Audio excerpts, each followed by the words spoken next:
All right, what's up, everybody? Good to be back. We have a lot to talk about today, a ton actually. So, we obviously had some spoilers, right? That is going to be the second part of the stream. We're just going to go through these spoilers and kind of like do an initial analysis. Obviously, we're missing a lot of the majestics, so we're not expecting anything like super accurate or pinpoint, but we can get a good idea and kind of like talk about the cards, analyze them, get a good idea, right? So that's going to be the goal of the second portion, which was initially the only plan for the stream today until everything that happened over the past 2 days happened. And I was just thinking to myself, hey, we are going to, if we're going to present a problem, aka people complaining about Zen, we also need to I think it's important to try and find a solution ourselves, right? Technically, LSS wasn't the one that broke it, right? It was us. So I think that the least we could do is collectively come up with some ideas. And I'm not talking about just ban Artivore, ban Traverse, but like deeply do like ripple analysis, like what happens down the line, what happens to this market, consider collectors, actually deeply think about the ban decision instead of just saying, "Oh, well, let's ban this, let's ban this, let's ban this," right? Uh so we're going to approach it like we're going to sit down at the whiteboard, right? And like actually come up with like a solution. We're going to pretend like we're LSS and coming up with a solution. I'm going to answer the questions in chat, take in your considerations, talk through it, everything. I would appreciate it if we could be, as engaging as possible, obviously, right? Because I have some initial thoughts. Obviously, I will definitely share those, but I'm gonna run out, you know. Um, yeah, just not. We're not gonna do like just low quality meme sharing. No, no. We're gonna try to dig a little deep and kind of actually provide them input or attempt to. They might not see this. I don't know, but it at least gives them the opportunity to hear from us and our ideas and stuff like that. So I think it's you know, I think it's an idea. I think it's worth it. So the let me get caught up in chat and then we'll start the Zen discussion. But I needed to start it by having like a little mini discussion first to kind of get us on the right path, if you will. Wizard card announced earlier at DM's wizard card looks pretty interesting. Looks pretty interesting, I'll say the least. Getting 8 or 9 zaps is something funny and sad. Some of them are really good. Some of them are actually really good. What's up, Justin? Crazy how Zen is the best deck in Living Legend format already. That is insane. But it makes sense, right? Tutoring is pretty strong. So, yep. Frames seem to have stabilized, but I appreciate it. Thank you. Do we think an errata is on the table? We're going to talk about all that. Like what's on the table, what is the repercussions of doing so? We're going deep. We're going deep. And okay, let's go ahead and hop into it. So the first thing that I wanted to discuss is I want to just lay the framework and give us like a starting point before we start spewing out cards, right? So don't give me your cards yet, right? I want to like just get us on the right path before we start throwing stuff around. So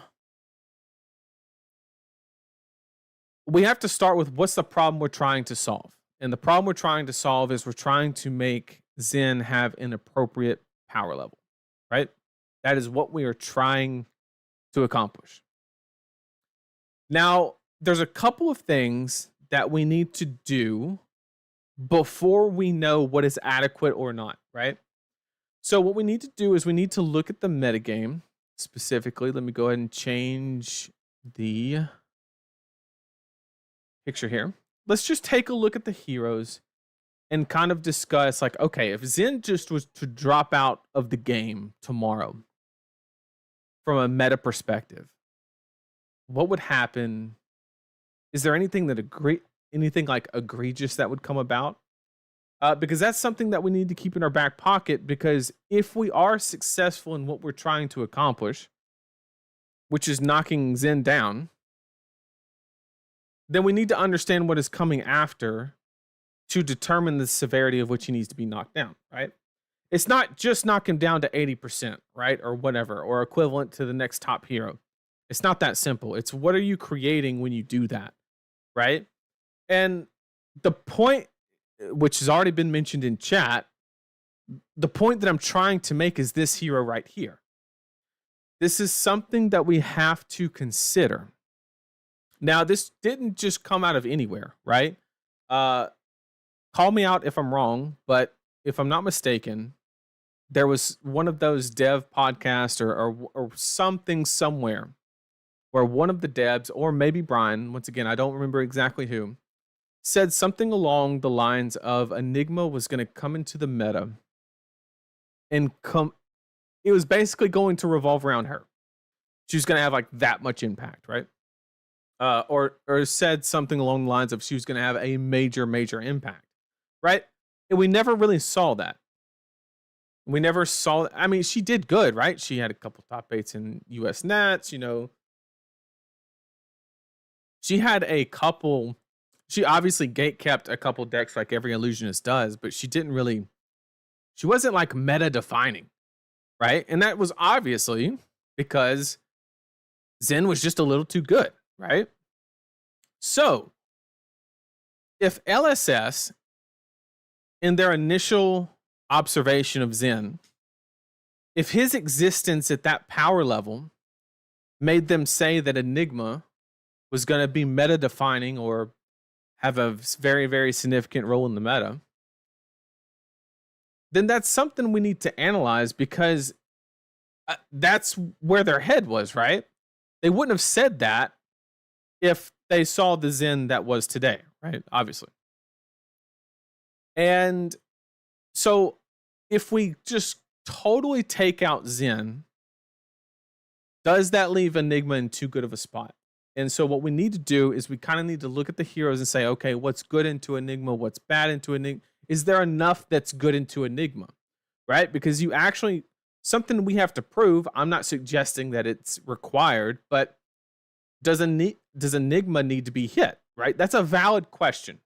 I'm not saying she does. I'm just saying that we need to like keep that in our back pocket once we further discuss the possibilities of what's happening with Zen. So Aurora is probably going to be very fine into Enigma. She's got enough aggression, enough tools to really combat that strategy. She's going to be really good into Enigma. Azalea is very solid into Enigma as well. The Guardians are going to fold. Dash is okay. Warriors auto win for Enigma. Fi is pretty good into Enigma, but Fi could catch a stray bullet in the bans, right? So that's something we also have to keep in our back pocket. Florian's kind of unknown. I'm not comfortable saying. And then Kano is at the highest level. He's pretty good into Enigma, but the average Kano is very bad into Enigma. Warriors are bad. Katsu, I think, is bad. Kano, Leviah, I think, are all bad into Enigma. Max is okay. News bad. Warriors bad. We don't know about Acilio quite yet. We don't have enough information. Enigma's really good into Prism, bad into Rhinearm, bad into Riptide. Rudy's not a real hero. Bolton, really good. Teklo, good. Azuri, good. Verdant's probably good. Victor, good. Viserai, we don't quite have enough information, but it's going to be close, if not favored for Viserai. Vincent, probably bad now. And then Zen, of course, we're assuming that he's going to be completely annihilated and probably hold her weight against that matchup. So there's not that many heroes. Basically, we said Aurora, Riptide, Rhinearm, and Fi were like really good into Enigma. That's it. That's literally it. Right? And so that is like, I don't want to use the word concerning, right? Because metas can adapt, metas can, stuff like that. But Enigma's kind of strategy kind of just checks a lot of classes. I don't even want to say decks. I want to say classes, right? Like there's not enough assassin cards to say, okay, I'm going to go like full aggro and this matchup's not going to be bad, right? It's not going to happen. Guardian only has so many tools they can use, right? There's only so many copies of Zealous Belting and Rouse the Ancients and stuff like that to keep the pressure on. So, some classes just don't have the toolkit to combat that strategy. So that's something that we have to keep in our back pocket. And that's the thing that I want to start out with is depending on how much we look at Zen, we might have to look at Enigma, right? Let me get caught up in chat real quick before we start shifting to the next thing. Ban all generic D-reacts. I'm totally not biased at all. Yeah, especially blue unmovable. Josh hates that card. Don't play that against him. I'll tell you that much. Enigma would get held back a bit by the new Rosetta meta, I think. I think the only hero that's really good into Enigma is Aurora. That's my personal opinion. Room Blade might be enough to check Enigma indeed. That could be correct. That could be. Vincent will for sure. Zen will probably be around still like Katsu was before Heavy. I mean, maybe, right? Okay. So now that we have that in our back pocket and we understand that, the next thing that I want to address is the community climate behind the decision, right? So I don't know if it's the actual name or what, but I like to say that the Bonds ban was an attempted precision ban, right? And when I say precision ban, it's like you're just trying to chop out just enough to get the job done, right? You're not playing it safe. You're a little bit on the risky side, right? Because if you come up short, like what happened, then it didn't work, right? You didn't accomplish what was actually attempted. That's what I like to refer to as a precision ban, right? A precision ban was attempted on Zen and was not successful. So, as far as like from a business perspective, like I said, we're trying to think of this like we're maybe LSS. That's our goal, right? If we throw out another precision ban, it's not great, right? Like if we hit it again and come up short, it's really not a good look, right? Is it gonna destroy anything? No, it's not that. But I'm just saying it's gonna be worse than before, right? Because it's been multiple tries, right? Anytime you got multiple tries on something, that's how it is. So I think it would be a smart decision to go one level above whatever you think is absolute necessary in making these band selections, just to be sure that it works, right? And if that knocks Zen to C tier, B tier, what like it is what it is, right? But I think it's very, very important to make sure that it's done on this one. Like you just got to. You have to, right? Like the Magic situation. I don't know too much about it, but I know like Nadu is a big problem and stuff like that. Obviously, I had the little joke in my Twitter post, but like imagine that they like didn't ban Nadu, but like they banned a card that supported Nadu, but Nadu just continued to like it would be rough. It would be rough. So I think from a decision standpoint, it's probably a good idea. And I don't mean like just drop a nuke on him, but like just whatever we think is necessary. Let's go an extra inch over the top to just make sure. So our goal for the ban. It has changed from we want to make him acceptable power level to we want to guarantee that he is not at the top, right? That's what I mean by going over the top. So our goal has technically changed a little bit. So let me get caught up in chat a little bit. A good mix of fast attackers, mid-range, big B. Yes, perfect. Yep. Zen will probably be around still. Oh, already got that. But you're not considering Mastery Pack Guardian when you say they have no tools. Yeah, I don't know. When does Mastery Pack actually come out?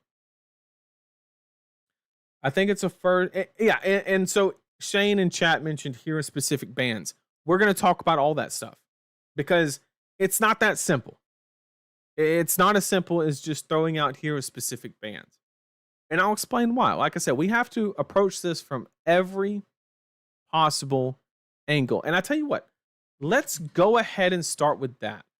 So, what I've done is I've taken Pudding's list, which is like standard stock Zen at this point in time, right? And I've basically just reduced every card in the deck to just one copy, right? Because to make it cleaner and whatnot. I left everything out of the sideboard, right? Because we're obviously not going to ban Diplomacy, Snag, or any of this equipment, right? Needles. I think Zephyr Needles is safe this time around. So basically, this is all of our possible banned cards. Okay. Now, let's start with what Shane said, which is completely valid. Why not just ban specific heroes using cards, or not ban specific heroes, hero specific bans? Why not just do that, right? Because then Katsu can run free, he can be himself in C tier once again, and you know he can do his own thing. And sorry, frames are dropping once again.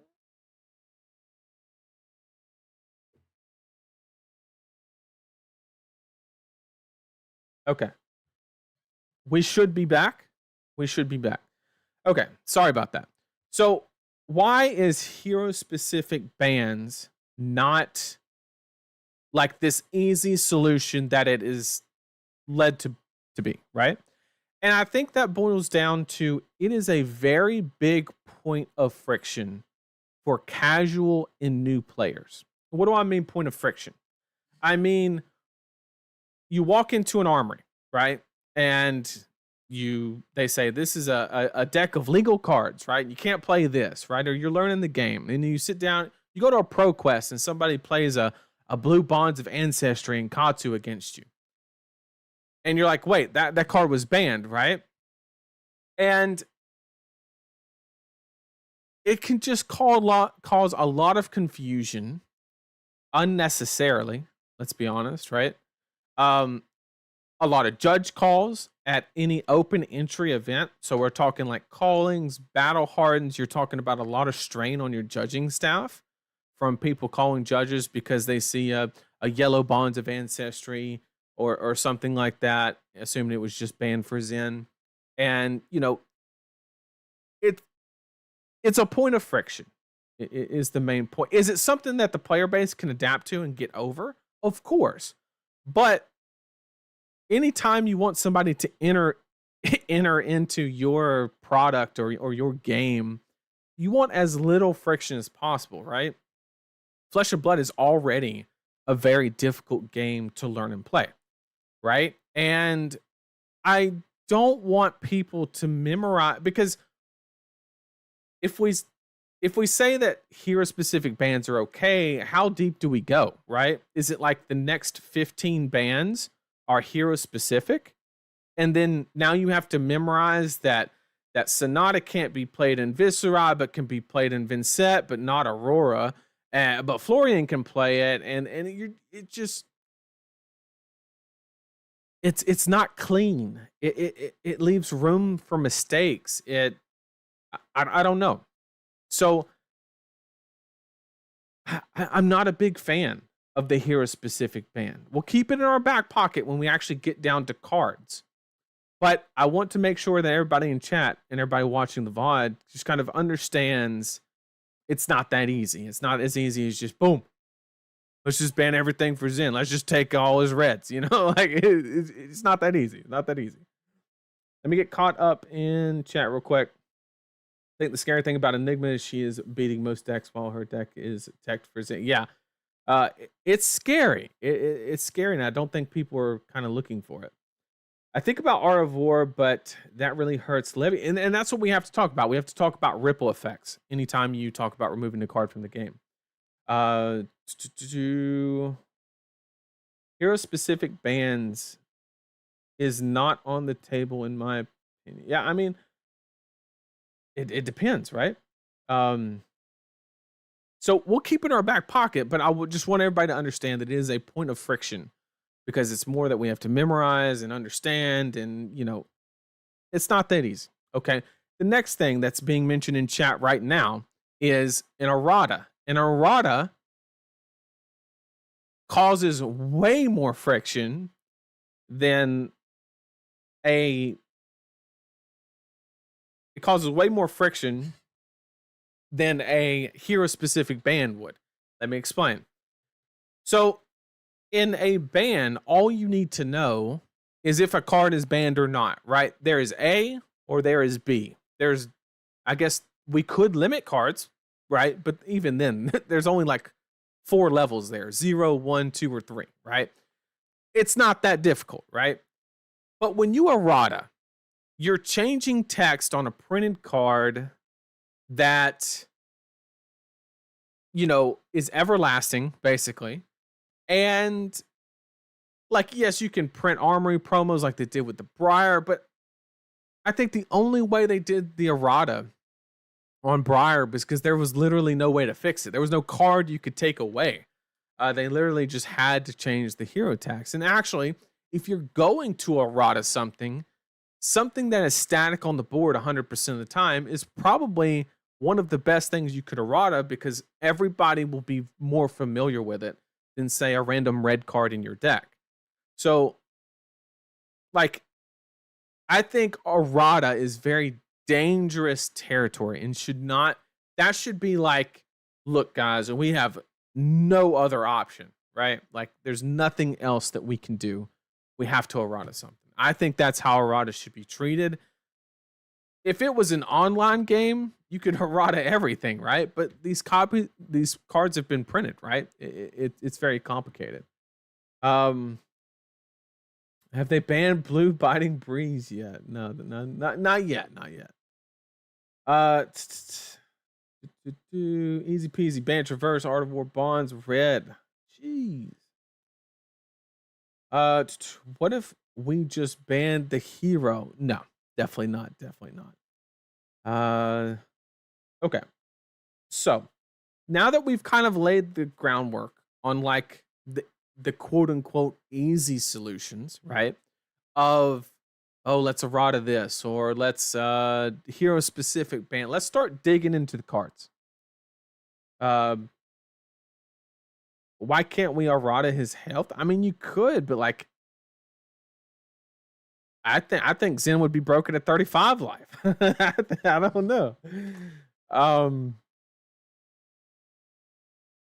disagree a little bit about the errata point. As long as it's only on heroes, right? But like,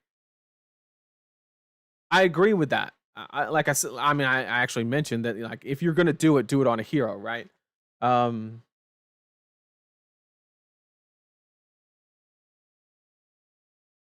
Yeah, if you had to errata something on the hero, it has to be the hero ability.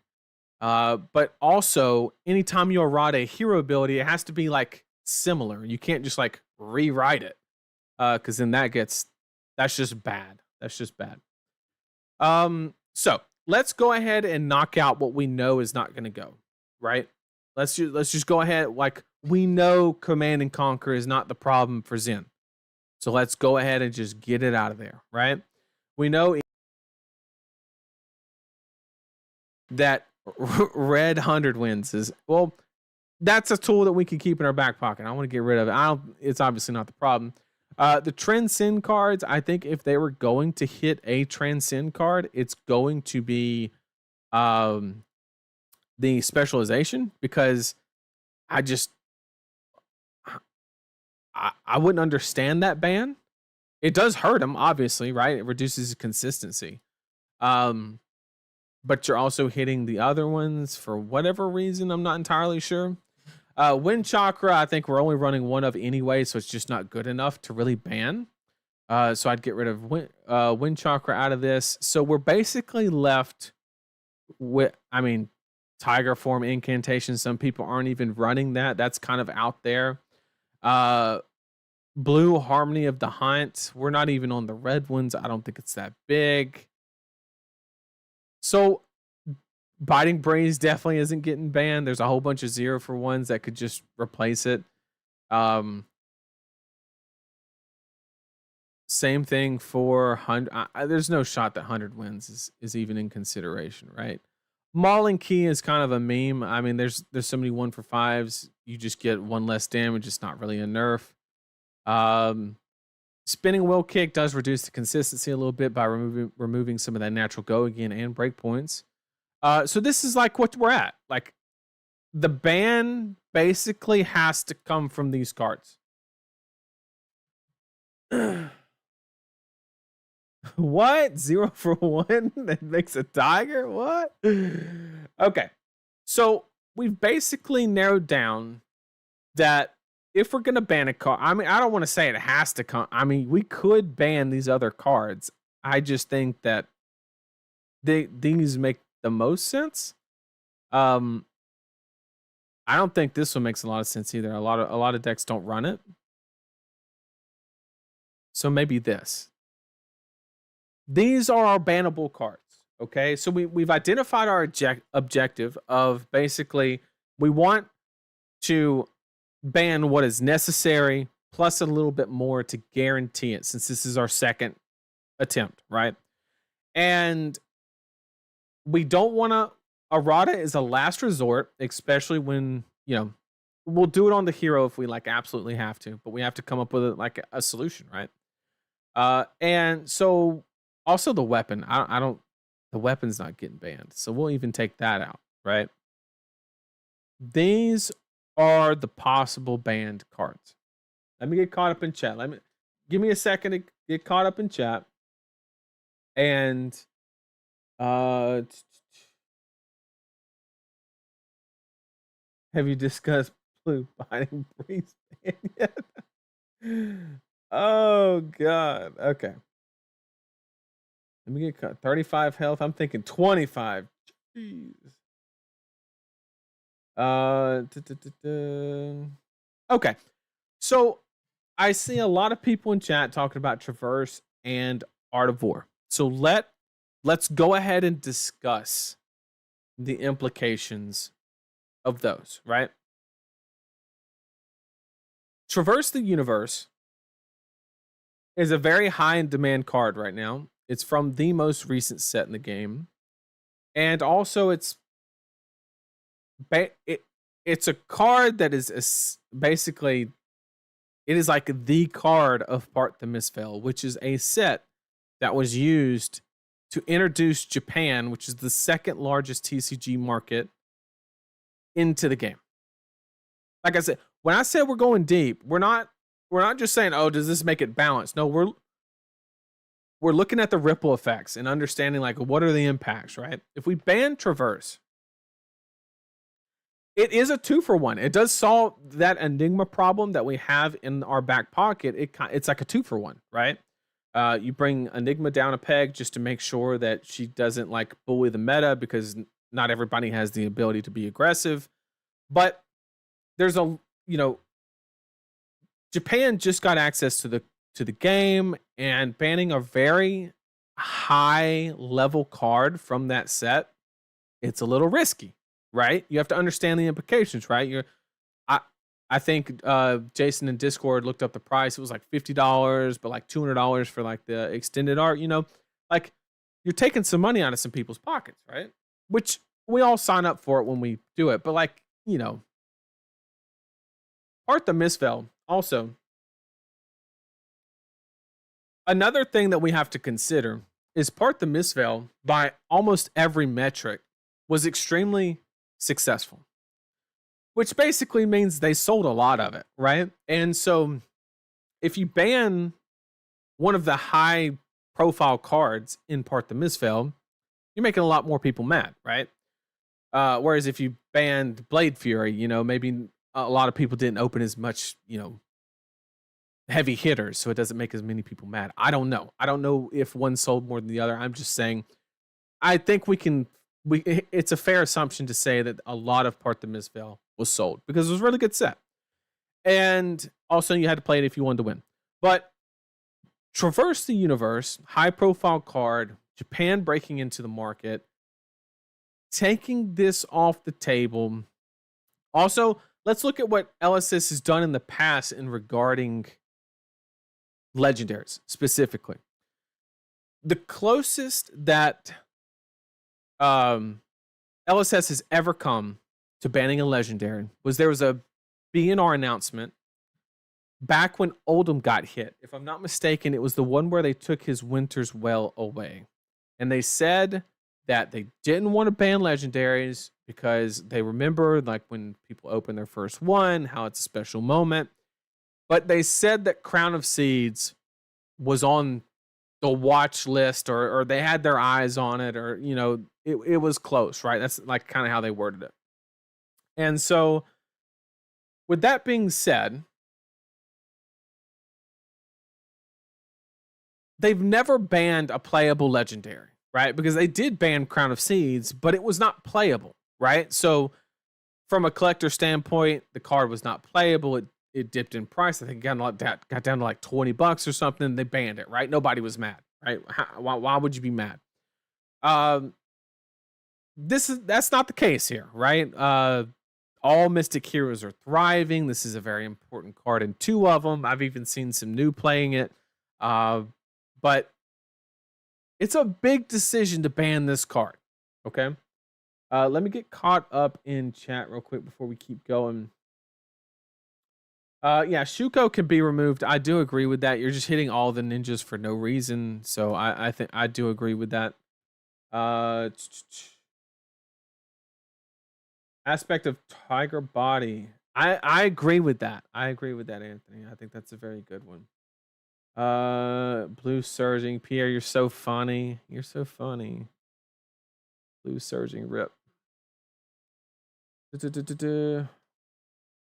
Might as well ban Traverse. They pushed MST to sell packs. Now they got to push Rosetta to sell packs.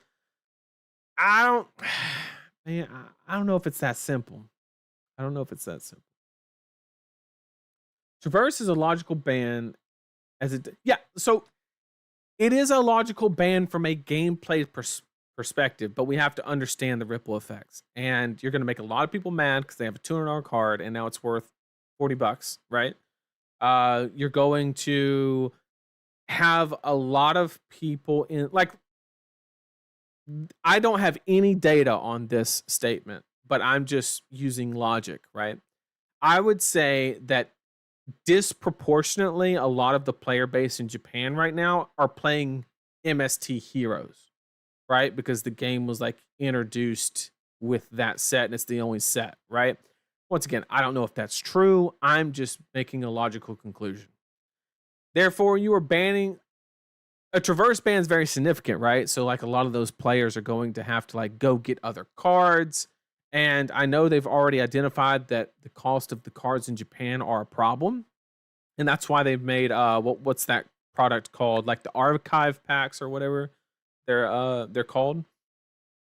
They're coming up with a solution, but the problem is the timing's not great. I don't think the archive packs are like gonna be in rotation at the time of this ban, right? So there's gonna be it's not going to overlap and it's going to strain the market even more as those players that want to keep playing the game, just pivot to other decks and stuff like that. So there's going to be a heavy financial strain on the Japan market if Traverse is banned because people will be switching onto decks that they probably have little cards for. There's also the argument that if they're not in the financial position to switch heroes, then they're just going to stick to playing Zen without Traverse. And that's a valid argument, right?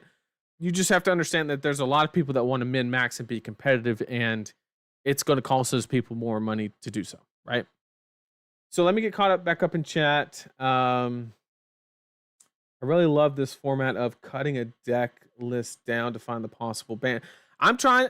if I was in their office, this is how I would do it. I would put a projector on the whiteboard and say, all right, this is, this is what we got to work with. What can we do here, right? And kind of understand.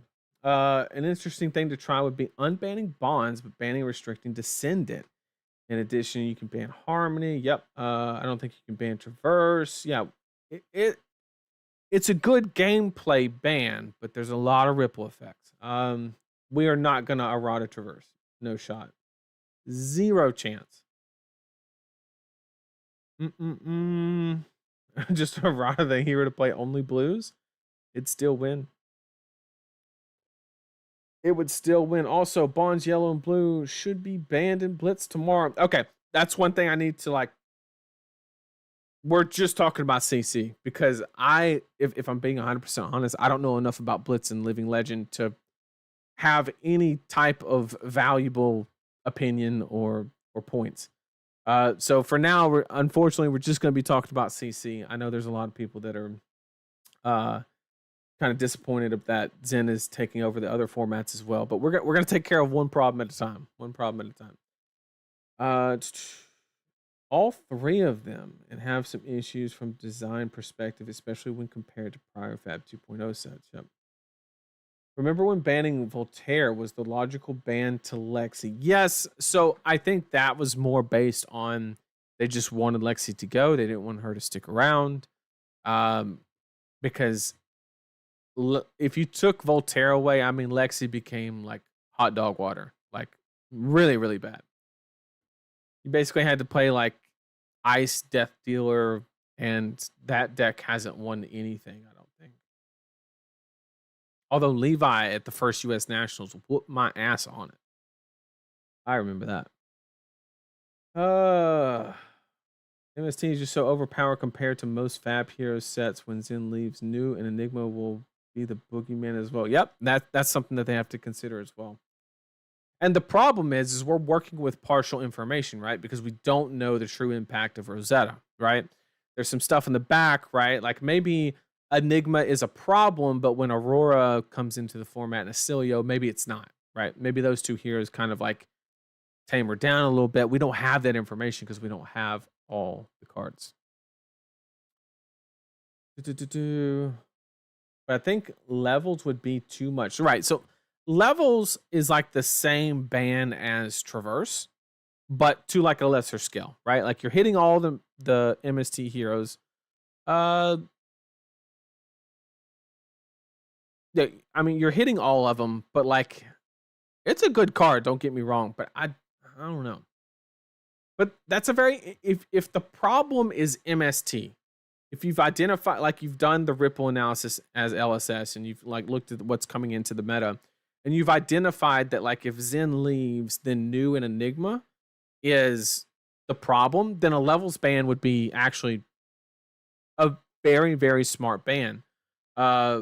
It couldn't be the only thing you did because Zen without levels is like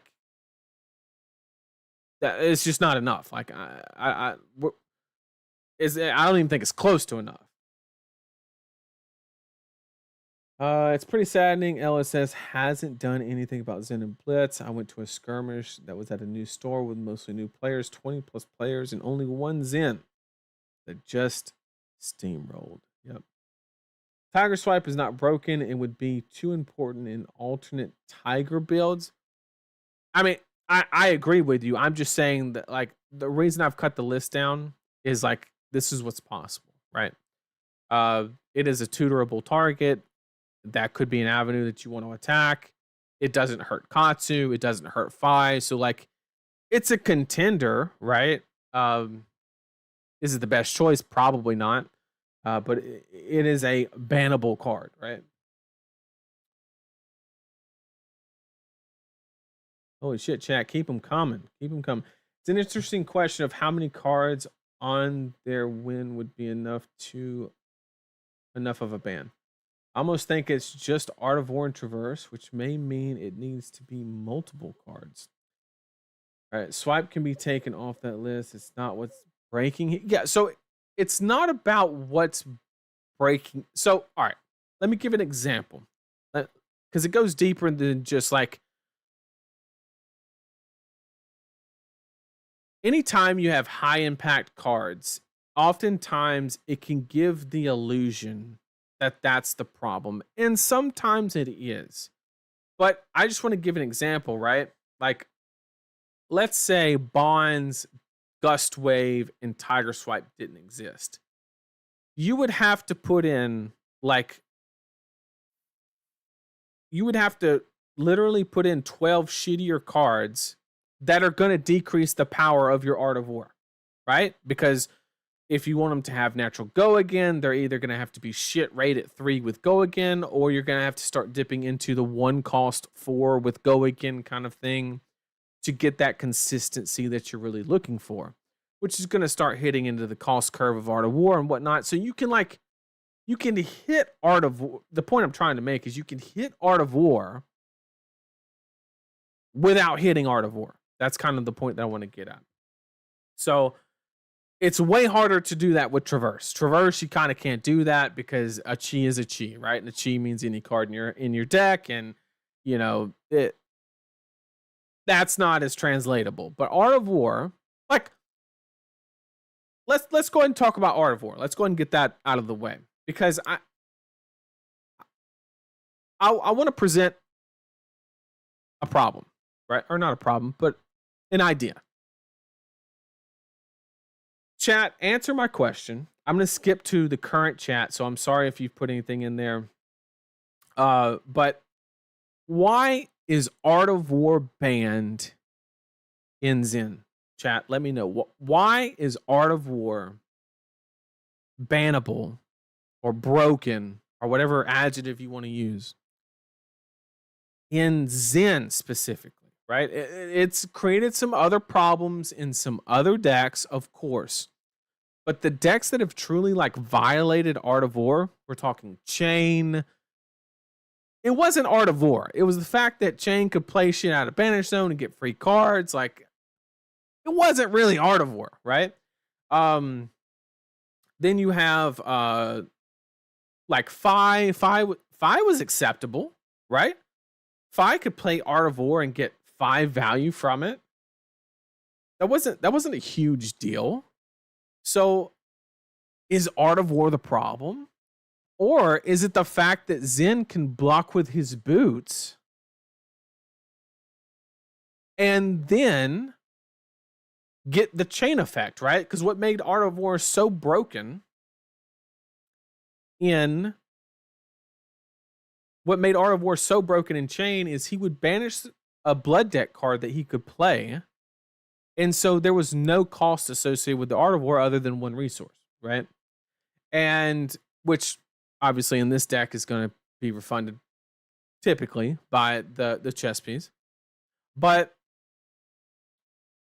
that's what made it broken. That's the broken interaction. Because after Fi lost Belittle, after they lost, when Fi was at an acceptable strength, nobody was calling for Art of War bans. It wasn't a problem. Nobody's called for an Art of War ban on Katsu. That's not a thing. He plays it.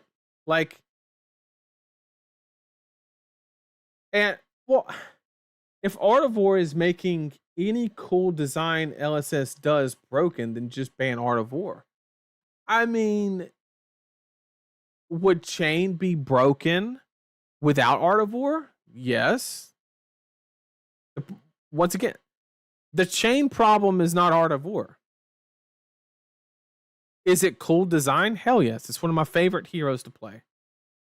But Chain being broken has to do with playing a whole bunch of extra cards. It's literally that simple. It is literally that simple. And Husk wasn't too bad either. But I want to be very clear that we are banning the part that is truly broken. And Art of War as a card, is it a good card? It's an amazing card. But let's go through who plays Art of War. Who plays it? Not Aurora. I think a lot of people try. It'll be a mistake. Keep going. Fi plays it. Keep going. Katsu plays it. Levia plays it. Zen plays it. That's it. 4 heroes. 4 heroes in the game play Art of War, and all of a sudden, we just can't have this.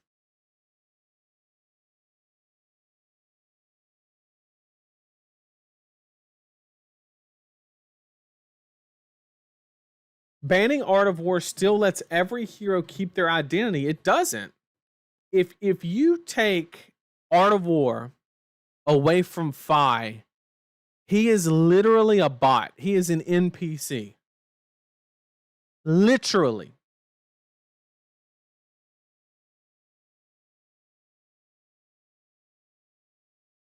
If you ban Art of War, Fi is now the first PvE hero in the game of Flesh and Blood.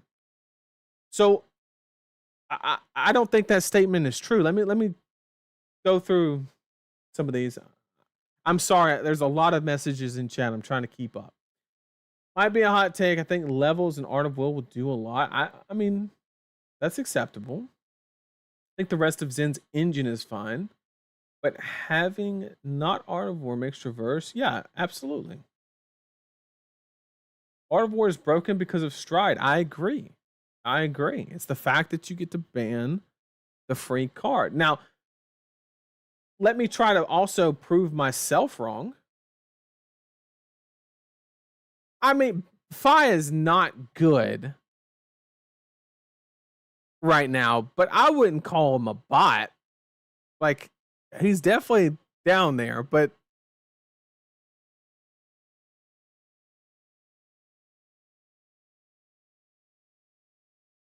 yeah, if you ban Art of War, you literally take out Ninja. I agree with the chat on that.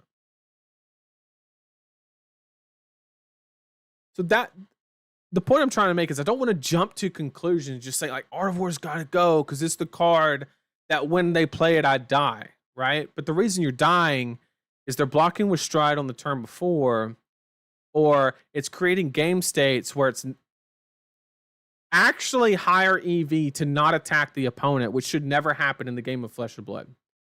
If it is ever correct to pass turn with an attack in your hand and not attack your opponent, the game's broken. And that's what Stride and Traverse kind of does. But let's say we chop out Stride, right? Because that's what we have associated with what is making Art of War broken. Because I think I've actually proven that Art of War by itself is not a broken card. It is when you get to banish a free card. If somebody hasn't said it in chat, I haven't seen it yet, but there's probably one in there. Zen obviously makes a tiger from his hero ability, right? And you can just use that to banish for Art of War. And that's a valid that's a valid point, right? And the only counter argument I have to that is if you got rid of Stride, then it adds a tax to Tiger Swipe and Chase the Tail, right? Because now it makes these cards a lot more clunky on those turns because now where's your Tiger coming from, right? If you ban your Tiger that you got from Zen and you don't have Stride of Reprisal, you have no Tiger, right? So Tiger Swipe and Chase the Tail are non-existent. Of course, you can play Aspect and get one that way, but like you're very limited, right? Sacred and Aspect are the only 2 cards that can actually turn on Tiger Swipe and Chase the Tail. I think it's a perfect valid question to ask yourself, do they even need to be turned on? And that's extremely valid, right? And so maybe getting the Tiger off of the hero ability is a little too good. Or it banning Strides does not completely remove the issue of Art of War banning a quote unquote free card. There is some opportunity cost to be paid, right? Because like I said, you're making Chase the Tail and Tiger Swipe way worse because you're having to find your tigers.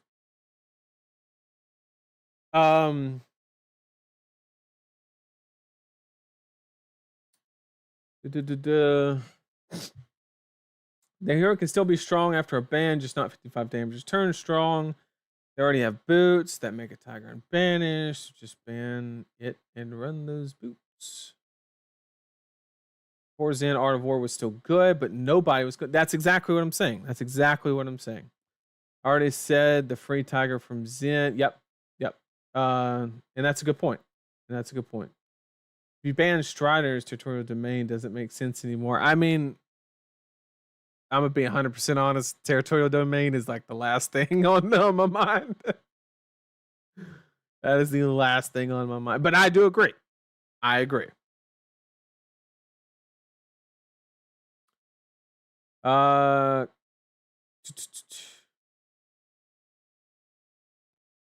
They should ban crouching tiger tokens. I don't think that's a good option. I really don't. Okay, so I want to move away from Art of War for a little bit. We'll come back and visit it once we're done with our analysis, right? And just kind of move on to other possibilities, right? And let's talk about the rest of the blues. Okay, let's talk about sacred art.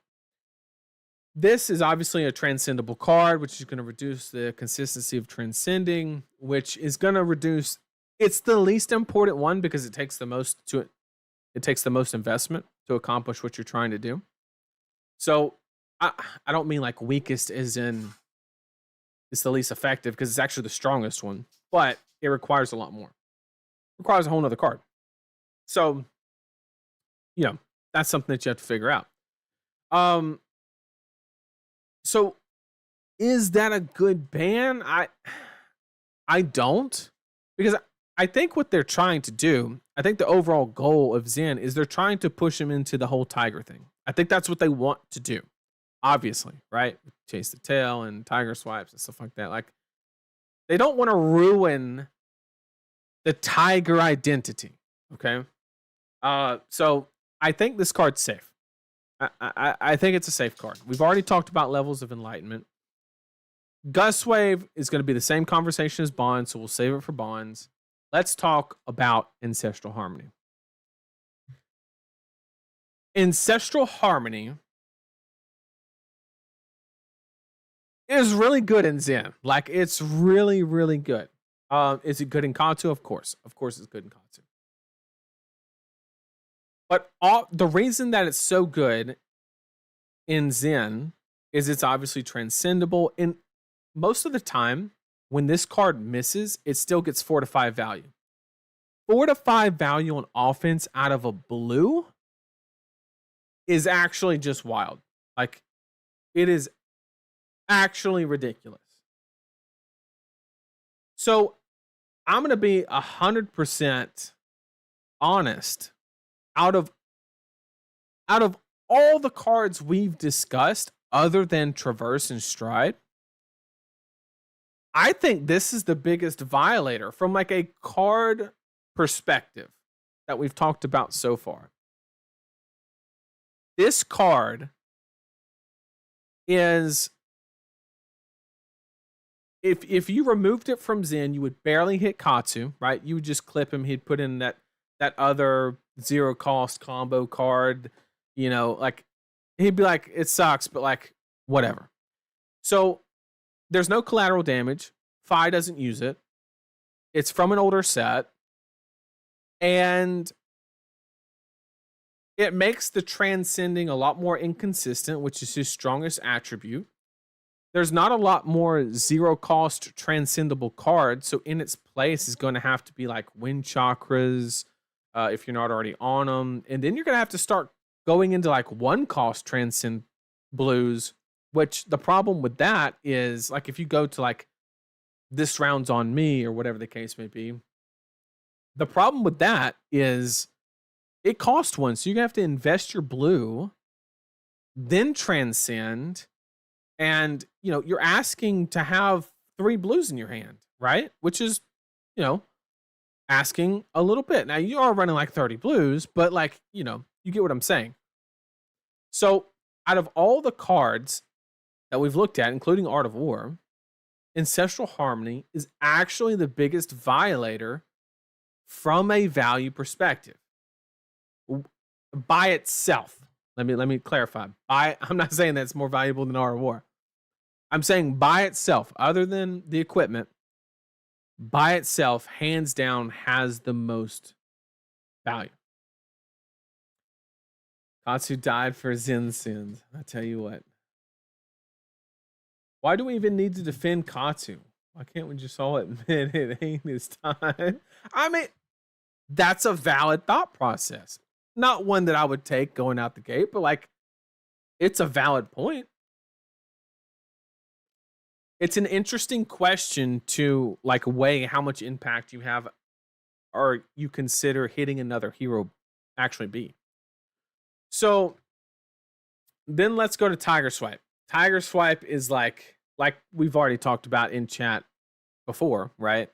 Is basically one of like the most insignificant things ever. Like, this is probably the weakest card on the list, if we're being 100% honest. In fact, I'm gonna go ahead and take it off. Like, I just don't know. Like, yeah, I don't think you can ban Tiger Swipe. It just doesn't make sense. Spinning Will Kick, I once again, like, I don't think you can hit it. Like, you are hitting Katsu. Katsu has been running it recently. I don't think you can hit Spinning Will Kick either. Like, it just wouldn't do. You would have to ban so much other stuff to achieve our goal. Once again, our goal is to ban to where he's appropriate, and then a little more because it is our second attempt at fixing the problem, right? We want to guarantee, we want to make sure that this ban is successful. That's our goal on the whiteboard, right? And Spinning Will Kick doesn't fit anywhere in that, right? So that basically leaves us with this, right? Let's go ahead and have the Gust Wave bonds discussion, right? And they're basically in the same package, right? Currently, they're not playing that many Gust Waves because the amount of bonds got reduced. So basically, if you ban one, you're banning the other. I'm going to say it how it is. If you're touching these, you're just completely banning bonds. It's literal. We're going to come back to Kasaya. But thank you. So let's go ahead and talk about bonds, right? Because if you take out bonds, you take out Descendant. Because like, why the hell would you play it? So if you ban bonds, you're putting Katsu in a grave. That's something that you have to. So if you hit Descendant, like, all you can hit, what color are you hitting, right? Because we have blue and I should do this. Yeah, it's already in there. You have blue and red, right? So what? Do you hit the blue one? Do you hit the red one? If red goes to yellow, okay, you nerfed 3 damage from the deck.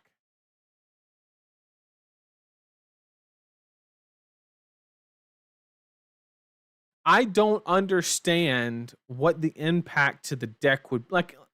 If you banned Blue Descendant, right, which this deck runs 3 of, right?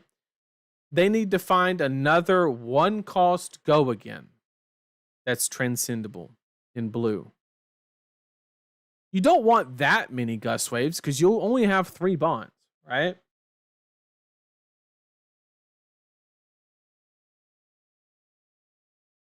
Banning Descendant altogether and freeing bonds is nice. I mean, that's true.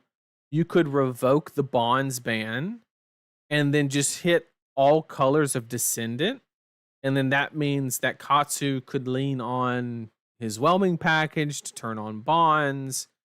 Well, no, because if you did that, you would neuter Dishonor. You would make Dishonor literally just Winds of Eternity. So I don't think that's the way. I don't know. I guess banning the bonds does the same thing. So okay, so Did that person reply saying hit descendant, restrict descendant to only red? But is that enough? Is cutting 3 blue cards from the deck enough?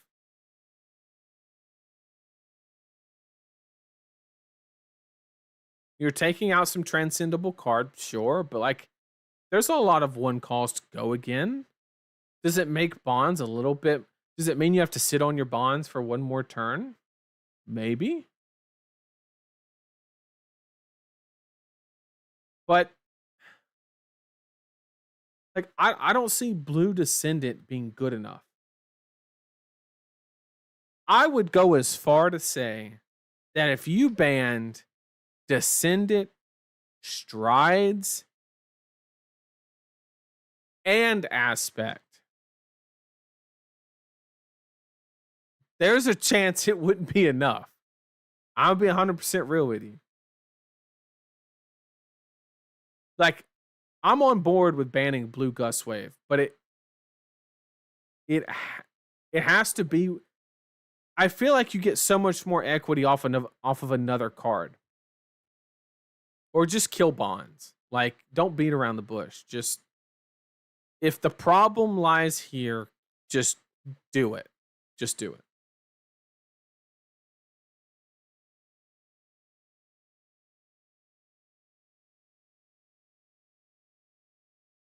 Make bonds a Katsu spec. I mean, that would basically be a hero specific ban. That's that's basically what we'd do. I don't hate the idea. The once again, so that's an errata basically, and that's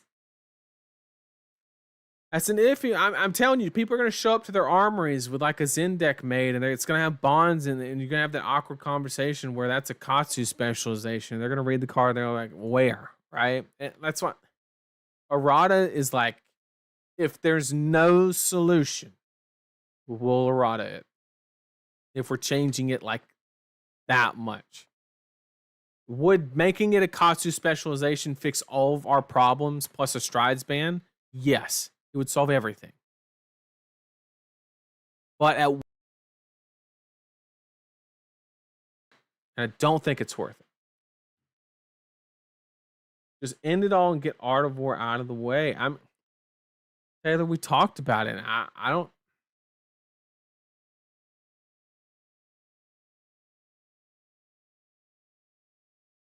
Blue Descendant does help more than it seems, since you can't bond and just pitch Descendant. I agree.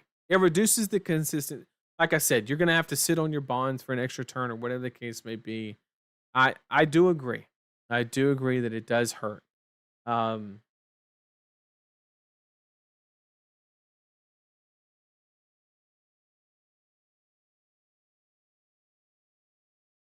but how long do you have to tiptoe around bonds to not just ban bonds? I mean, at this point, Katsu's already like, I don't know. If you take away Blue Gust Wave, that's gonna hit Katsu. You already took 2 colors of his of his bonds.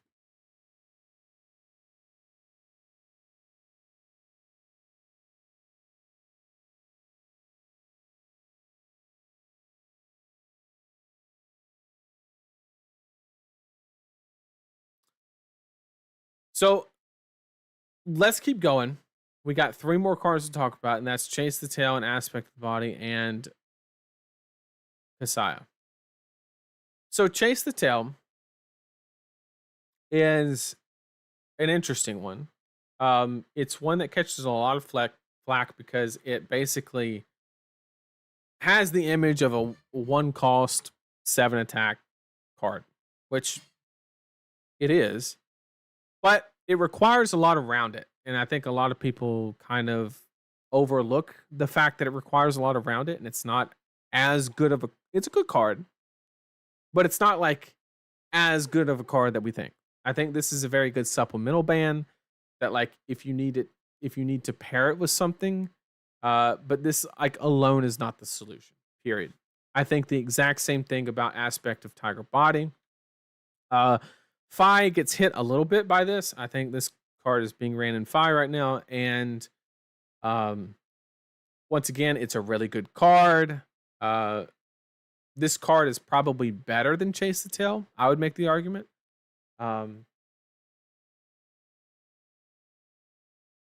Just ban bonds from Zen only.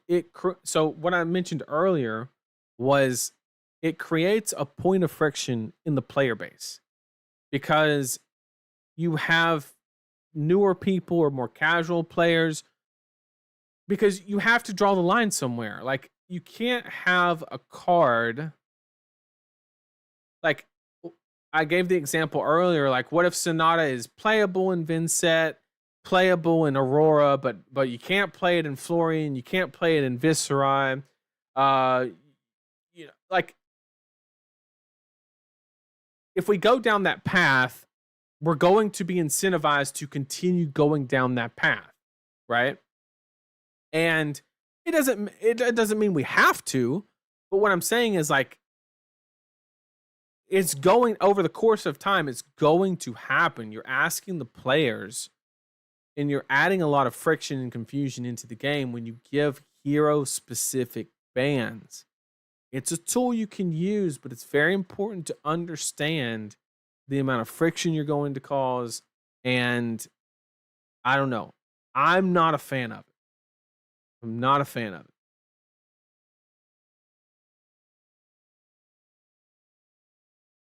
So I think that undisputedly, Traverse the Universe is the best card in the deck. It does create balance. It 100% would fix the balance issue. It does create friction. You can't tell me that casual and new players, it does not create a friction point for them to have to memorize a ban list that involves hero specific bans, color specific bans. I mean, like, you're adding so many layers to a BNR list. People are going to have to start doing like APA citations when they look up the ban list. I mean, you're making it very complex. For you, it may not be a problem, right? Because you might invest heavily in the game. For me, it wouldn't be a problem at all, right? But I invest a lot more time into the game. We're talking about people that don't. They just like to show up to their armory, right? And you can't just look at the ban as like a now fix, right? You have to say, what does this set up for the future? What does it do? So all ninjas are affected because of one OP hero? No, they're not. That's why I suggested we could ban Traverse. We could ban Levels of Enlightenment. We could ban Harmony, which like barely touches Katsu. We have a bunch of avenues. Yes, the bonds would obliterate Katsu 100%, like they already have, basically. But that's the whole point of this exercise, is to find a solution that has the least amount of collateral damage. But the player, when the player base thinks of bans, they only think about balance, just like you suggested. Zen specific ban for bonds, perfectly balanced game. You might be right, but it creates a lot of friction, and that's bad for the business. It's bad for the game. It's bad for a lot of. Is it as bad? But of course not. But we're trying to find the best solution. So if there is a solution that doesn't cause that friction for newer and casual players, we need to find that. And that's what we're looking for. If there's not one, we might have to do that. It might be the only solution. Yeah, I 100% agree that bonds would kill Katsu, 100%. And that's why I'm saying, I'm not suggesting that that's the solution. I'm just saying that is a tool that we have. It's a tool that we have.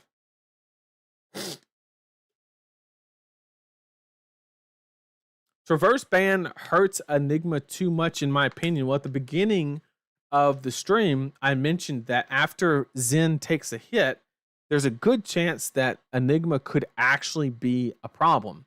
So a traverse ban would actually be very surgical in nature because you would be able to basically take care of both problems in one hit. The problem is we have another point of friction, and that is you're literally taking $100 out of some people's pocket when they have the cold foil version, or $30 out of their pocket if they have the rainbow foil version. And people don't like that, right? That's not something that people enjoy. There's somebody out there that opened a pack and Traverse was the first legendary they ever pulled. It means a lot to them because they don't get to open a lot of packs, and now it's not playable, right? Like, these are all things that we have to consider. We are trying to achieve balance in the game, but there's so many factors, so many that we have to consider. So Henry said strides, aspect of body, harmony should go. I think that is a great, and I mean great, suggestion. We identified that other than traverse, harmony was, from a point of value perspective, is probably the biggest offender, right? Makes transcending less impactful. It applies, you don't get 4 value even if you miss, and you don't get 10 value if you hit. Aspect of body is pseudo nerfing chase the tail because you automatically make it a lot worse because it's much harder to pull it off. And also banning strides would nerf chase the tail as well. So if you take out harmony, aspect of body, and strides, you've indirectly nerfed chase the tail. So now they have to come up with a new pair of boots, which they're just going to play like not Breeze Riders, but the one where they block with it and it goes to their banish zone instead of their hand. They'll just play that one. So, it's really, you're just killing the Art of War and stride interaction is what you're doing. But you are hitting aspect, which takes down chase the tail a little bit, and harmony. So really, you're banning like 3.5 cards in 3. So that's a very effective solution, I think. I think that's a very good, pouncing paws. Yeah, that's the one. I think that's a very good, idea that's presentable, is to hit those 3 cards: stride, aspect, and harmony. Is it the best idea? I don't know. Let's keep talking about it. But if we do that, he's obviously going to take a hit, right? Like, he loses a lot of consistency. It's $50 because it's 3 of in the best deck in format. I'm just paying bonds, bury Katsu, and make Katsu IO. Jeez.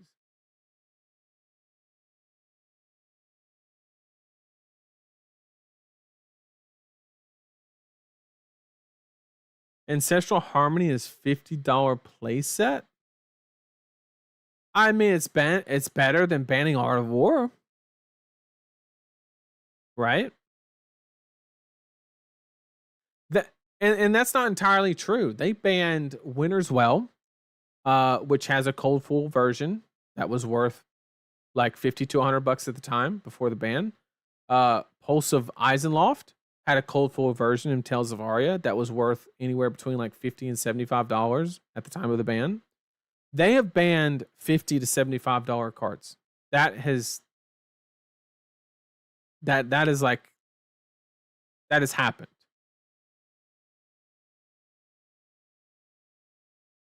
So Michael brought up a good point of, let's talk about an errata on the hero ability. Now this one can go off the. We didn't mention Kasaya because I don't think it's an offender, right? Like, the person who gets punished by the Zen State token is the mirror match. So like, you're not really solving anything. So I don't think Kasaya is really a contender. We'll go ahead and move that one away.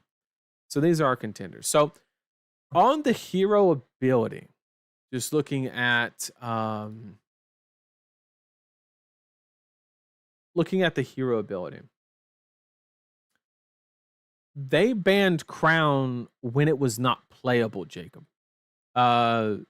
After Briar's LL was when they banned it. It was not a playable card. So yes, they banned Crown, but it was not playable. So keep that in mind. So you could create a crouching tiger. So Kevin actually has a really good idea where it makes the tiger in banish. Okay. So that, once again, we don't like the idea of an errata, but at the same time, if we're going to errata anything, we want it to be the hero. That's that's the idea. The problem that I would present to that idea, and Vero kind of hinted on this a little bit earlier, and in this specific situation, I would agree. If we're going to go through all the trouble of banning strides and errataing a hero solely because so you can't banish the card from Art of War, let's just hit Art of War. Like, that's a lot of work to save a card. I don't think it ever makes sense to do an errata to save a card, right? Because there is no implication to the tiger being in the opponent's hand if Art of War is gone, right? So we're literally banning a whole card and making an errata on a hero text ability just so we don't have to get rid of Art of War. That's a lot of work. That is a lot of work.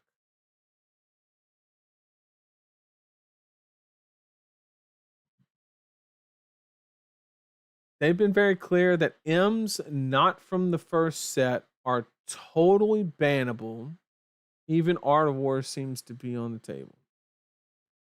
Erratas on Zen Power itself is the most uncreative and probably most player limiting option. I mean, it's not ideal. It is not ideal. I disagree with the Tiger and Banish part because it makes it that if he gets a chi and hit by the weakest link, he's not punished. I mean, he would, because he would lose the chi. Or he would activate his hero ability. His hero ability says you can play it this turn, not next turn. So he loses everything. If you get hit with the weakest link, you lose it all, whether it goes to hand or the banish.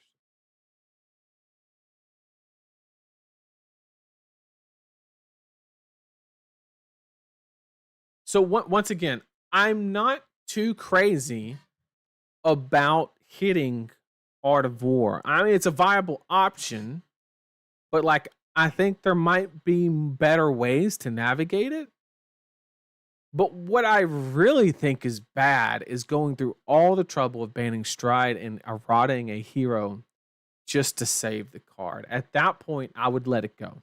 If I did my testing, I had my dev team, and that's, the only way to do it was to get rid of or to like just neuter the shit out of the Art of War interaction, I'm just going to get rid of the card over changing text and banning another card. Like, it's just not worth it. It just isn't worth it.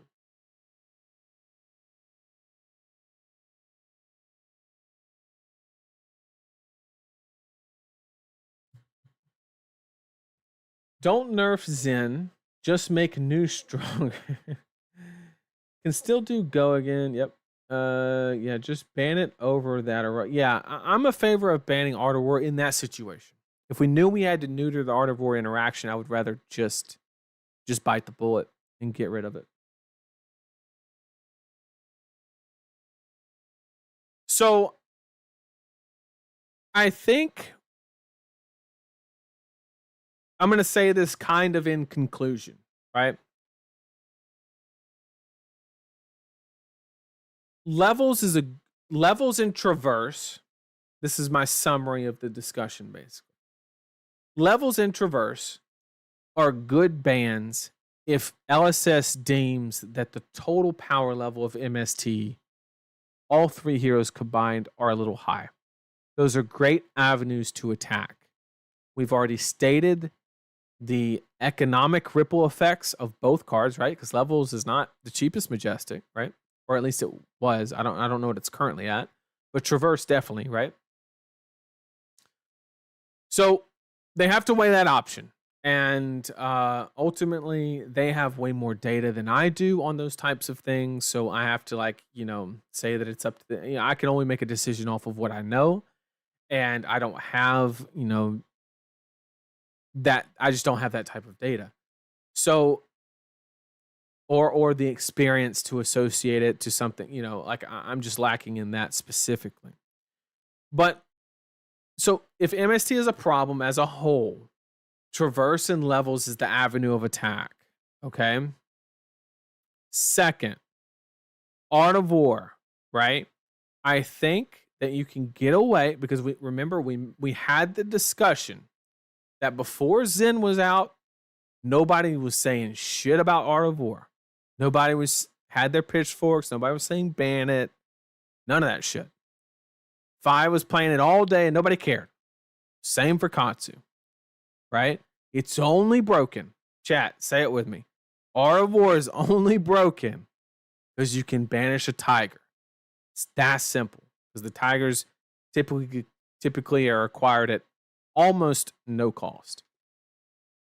And so we had a couple options in either just killing Art of War or eroding the Zen hero text to put it in banish and then getting rid of the boots, which is a lot of work to just save Art of War. But the key interaction is we have to, which we don't have the ability to do. I can't analyze the impact of having the extra tiger from hand from activating the Zen hero ability. I can't analyze that correctly without the Rosetta heroes in all their cards.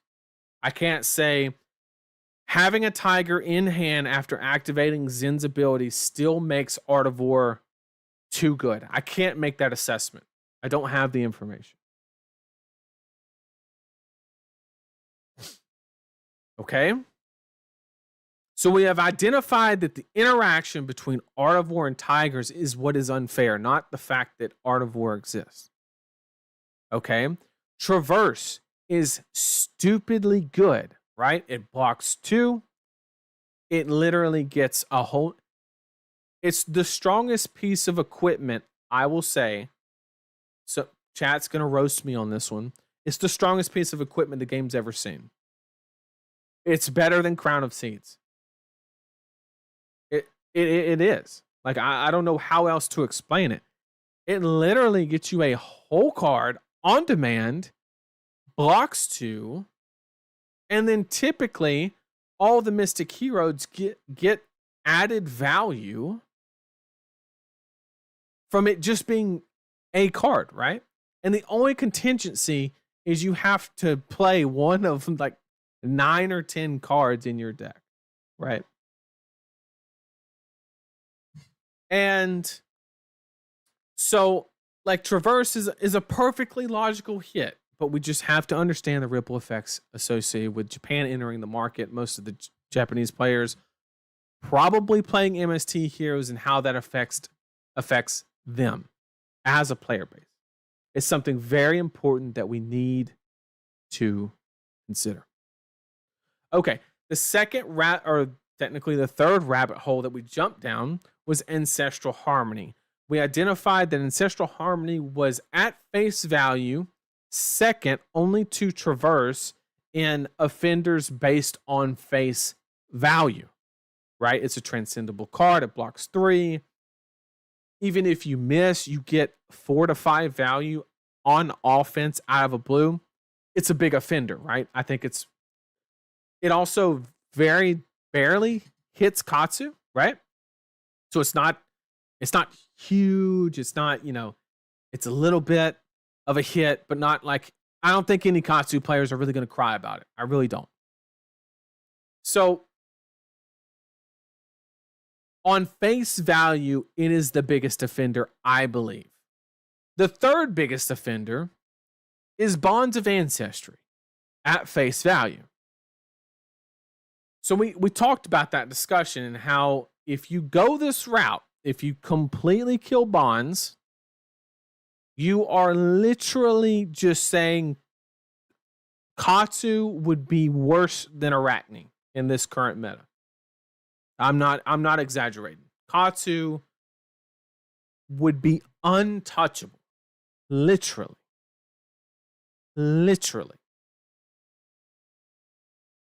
We also, somebody from chat mentioned that you could make bonds of ancestry a Katsu specialization, which is an errata. We've talked about the friction associated with erratas and how it's an absolute last resort. It's not what we want to be going for, but it is a tool that we have in our back pocket. And then me personally, one of my favorite cards to hit next is Aspect of Tiger Body.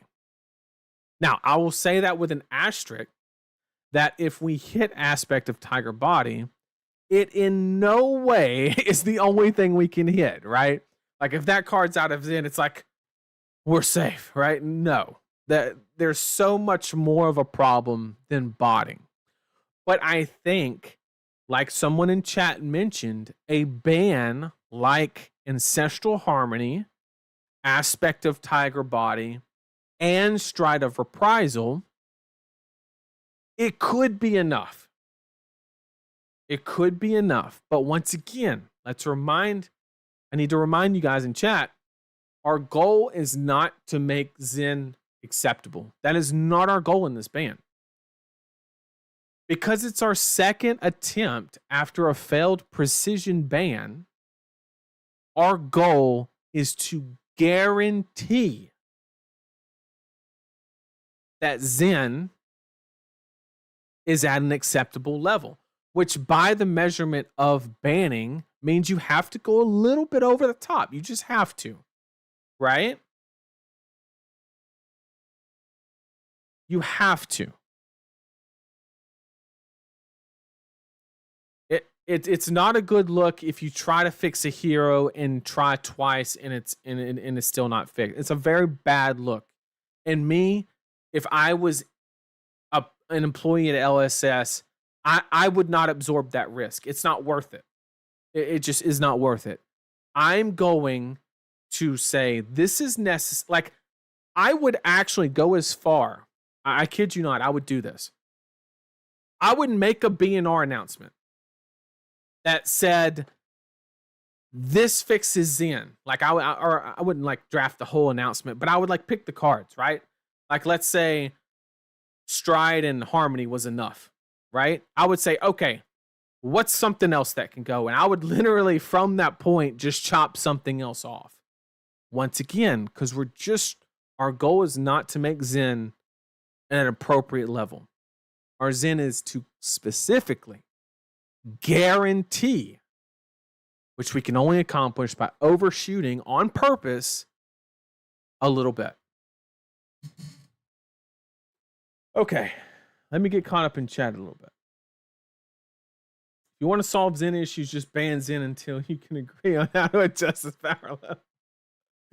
I really like the idea of not allowing tigers to be banished to Art of War. Yeah. Each MST hero basically creates non-games. In Traverse, having Crown of Seeds problem is like toned down version of Arya problem. Yep. Is there a route where we say no bans? No shot. They've already, I don't know if you've seen it, but they haven't said they're making bans, but they've said that Zen is too powerful in all formats and they are aware and they're working on a solution. I interpret that as a ban's coming. I guess there is room for error there, but I think it's pretty safe to assume. But you shouldn't affect other heroes in the process. Yes, that is correct. We need to look at every ban and say, but like as the Traverse example, right? Because Traverse doesn't really hurt new. It might a little bit, but like they'll be all right. But Traverse is obviously going to impact Enigma a lot, right? But once again, we have to say if Zen leaves the format, part of the whole balancing schematic, we have to basically say, is Enigma going to be a problem, right? That's something that we have to identify. And if the answer is yes, I'm going to be 100%. Traverse is just too tempting. Like it is just too tempting of a solution to say to not ban Traverse, because then you I don't know. It's very dangerous to have a deck like Enigma as the de facto best deck in the format, or even like I don't know. I mean, I know I've had the discussion with Brian on Twitter on how polarization is important in TCGs, but Enigma is one of the worst heroes to lose to. I would make the argument that it feels way worse than Kano. It is atrocious. It is astronomically bad. Because you just feel like you feel like you're a little out of shape and you're trying to get up the Ninja Warrior wall, right? You just can't do it. You just keep falling and you fall and you fall and you fall and then you're over, right? It's just done. And it's just not a good feeling. It just isn't. And it's an important thing to have in the game, right? Because it deters other strategies that are not very fun and interactive things. So like it serves a purpose. Don't get me wrong. It's there for a reason. But, you know, it's up to LSS with the knowledge of Rosetta that I do not have, or us as a community do not have, to determine whether. I think that's all they have to guarantee. I think if they sit down and they say, I think that's the only thing that they have to like check and balance, right? Is Enigma going to be a problem when Zen takes a hit, right? Because they know they're hitting Zen. And then like I think that's really the only answer they have to question. I don't think there's any other deck out there. Like Prism has a lot of play in it. You can run more 7-poppers, you know, like you can run Warmongers for the Rune Blades. You can run like every other deck in the format has some type of, you know, way to play around. And I think Enigma is the only one that they really need to vet that hero in a simulated situation of if Zen was gone. And I think if she gets the check mark on not being too oppressive or too good, then I think you can get away with avoiding a Traverse ban. Because if Enigma is too good with Zen leaving and you don't ban Traverse, now you got to go for some crazy shit. Like you got to start reaching for Mirror Guy, and it gets a little weird. Which I'm aware that if you take away Traverse, you're not neutering Mirror Guy, but you are reducing a lot of its power because that was the way that you played Mirror Guy on demand, right? Aurora is going to run over people just like Zen. That is so incorrect. That is so incorrect. Is she going to be good? Is she going to be aggressive? Sure. But she's not going to, she's not just going to kill you out of nowhere by playing 13 cards. She'll be good. Don't get me wrong. I've seen enough to know she will be a good aggro deck. And we're going to get into the spoilers. We still have time. I'm finishing up the ban discussion. And in about 5 minutes or so, we're going to jump into the Rosetta spoiler analysis. We're just going to go through all the cards that have been spoiled. Just kind of give like a 15-20 second snapshot on what I think about the cards. You know, are they going to be impactful? You can do this with them. This is cool. Stuff like that. The root cause is Descendant Gustwave has natural go again. If you have had to play Surging Strike before Gustwave, I do agree. If it didn't have natural go again, it would be a terrible card. I think that's why. But yes, the ability to shortcut the combo is what makes it so strong. I 100% agree.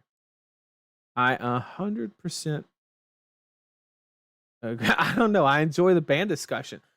I mean, I'll leave it up to you, chat. Do y'all want to keep going down this this discussion, or do we want to go to spoilers? I'll leave it up to y'all. I'm here for all of you. So let me get some messages in chat. Let me know. Do we want to keep talking about bands? Keep theory basing, or do we want to or do we want to start digging into the Rosetta spoilers? Just let me know.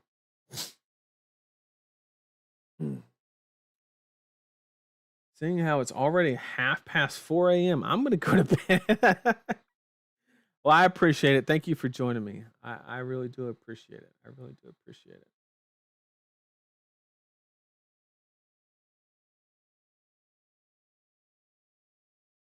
Let's take a break from the friction. You know what? Just off. That's a good one. I see what you did there. All right, let's go ahead and let's dig into some spoilers. I'm excited for these cards too. I don't know. I also wanted to like lay down a little bit of groundwork real quick on like why. A lot of you probably saw my post on Twitter where I don't know what the correct phrasing would be, where I like statistically proved that Zen was a little busted, and it caught a little bit of traction. And I want to say I wasn't trying to like cause a scene or anything like that. I want to just clarify why I made that post and why I put in the effort behind that post. And it was because guys, I'm so excited about this set. It's literally my favorite hero packed into one set. Like, I don't know how else to explain that, right? But I looked at every time a card was spoiled, I was like, that's so cool. But Zen doesn't have to block it. Then this card came out, and I was like, that's so cool. But Zen doesn't have to block it. And I'm going to be 100% honest with you. It was kind of like it was kind of like ruining the scene for me. Like it was ruining the spoiler season. It really was like, I don't know. It was doing a number on me. So I had to like, I don't know.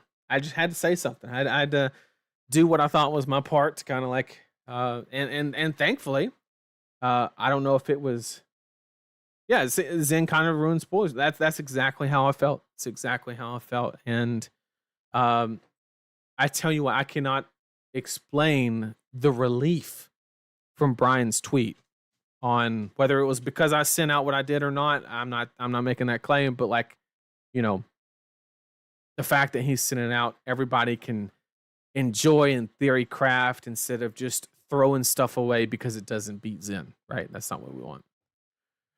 So let's go ahead and just go down the line. Not in any specific order. We're just going to look at any new. I'm only going to cover the stuff that we like haven't talked about before. Like I'm not going to rehash Germinate or Thistle Bloom or Burn Up. Like we've already seen those cards, right? They've been around for long enough, right? So we're just going to hit the newer stuff. We're gonna talk about the weapon, obviously, a little bit on the newer side.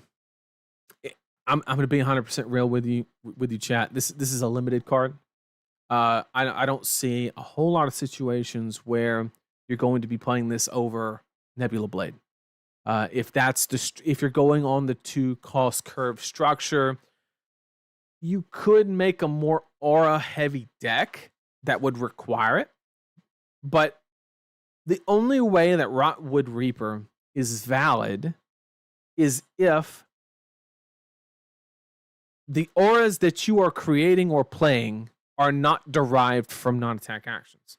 Because if most of them are derived from non-attack actions, just play Nebula Blade, right? Because it's just strictly better. But if the auras are not derived from non-attack actions, this will see play. That's how you should look at this card. You should count how many auras can I create and where they're coming from.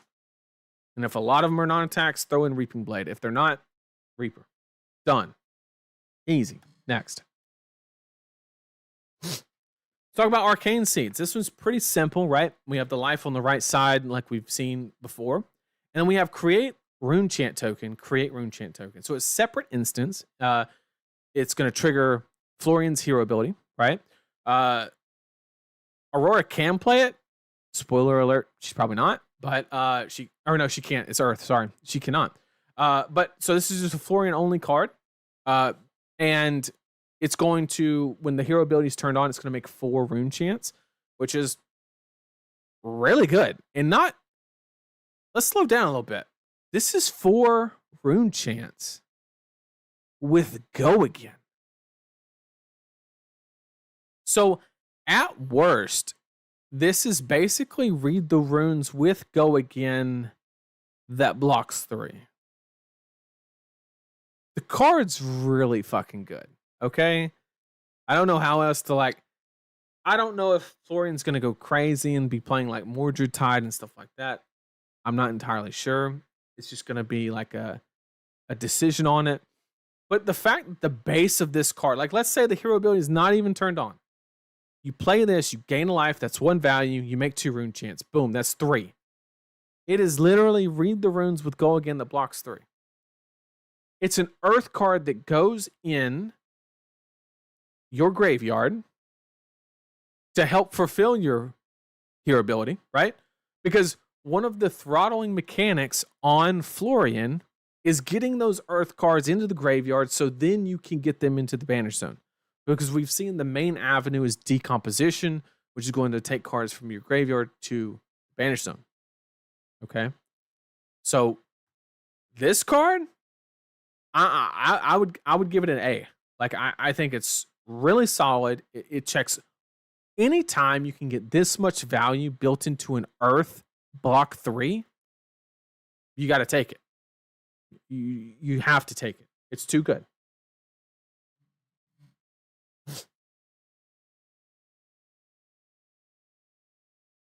But the card is technically like on rate in the early game, because don't forget, you're making the 2 rune chant tokens, so you're getting 3 value no matter what from this card. At its worst, whether you block with it, whether you play it with your hero ability turned off, but if your hero ability is turned on, you get 5. I think it's great. I think it's fantastic. We already saw Vaporize, and plus, I don't think it's very... I think it's kind of a limited card, or maybe like a sideboard card kind of situation. Verdant's Weapons kind of... I'm gonna be honest, chat. I don't know. Once per turn action, pay 3, amp 1, Go Again. When 1 or more Earth cards are pitched this way, the next time you deal arcane damage this turn, create Embodiment of Earth. Okay. So, assuming that you can get 2 value off of the Embodiment of Earth token, you're basically pitching. It's a 1 for 3. Assuming you can get 2 value off, you can block with 2 non-attack actions on the following turn. The problem is it requires an Earth to pitch, and it requires you to deal arcane in some way, right? Which could be easier said than done. We don't know what the deck is going to shape out to be. Currently, the version that I see is going to be kind of like an Icelander, Bullander kind of setup, where you have like these big 2-for-8s, and you're trying to like just mid-range the game down, and you kind of close it out with a little bit of arcane kind of situation. Kind of what I'm currently envisioning. How good is it going to be? I don't know. Current analysis is not great. I'm going to be 100% real with you. But we have a lot more Majestics that we will be seeing. So let me get caught up in chat too.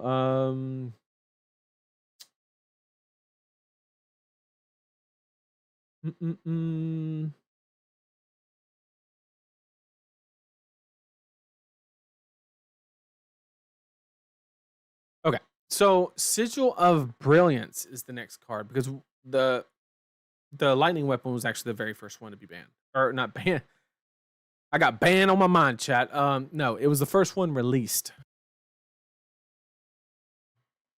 Okay, Sigil of Brilliance is the Acilio specialization, and it says at the beginning of your action phase, destroy this. When this leaves the arena, draw a card. Okay, one thing that we have to understand about all these auras, if I'm not mistaken, every single one of them, every one of them says when it leaves the arena, not when it's destroyed, not when it's tapped sideways, none. It just says when it leaves the arena, execute whatever effect. This includes the Runeblade ones, the Wizard ones, the Lightning ones, the Earth ones, all of them. They all revolve around leaving the arena. This is going to be important later on when we talk about other cards. But it draws you a card, right? Like, that's all we know. We need more context from other cards to determine the value of this one. So we're going to go to other cards, and then as we see cards that apply to this card, we'll make the analysis in correlation with those cards. Okay? That is our game plan. We've already seen Null and Comet Storm. Those are not new. The equipment, this is kind of mid. I mean, it's a 2-block, like just run something that's already a 2-block. How about that? So this is just a limited card. Simple as that. Well Grounded is actually CC playable. If there's any situation where you need to get 2 extra block out of your equipment, there it is, right? It's not a lot of classes have the ability to get 2 defensive value from their boot slot. I think the only ones are like the Guardian boots, the Scab skins, and then what? Just dynamos, if you want to consider that.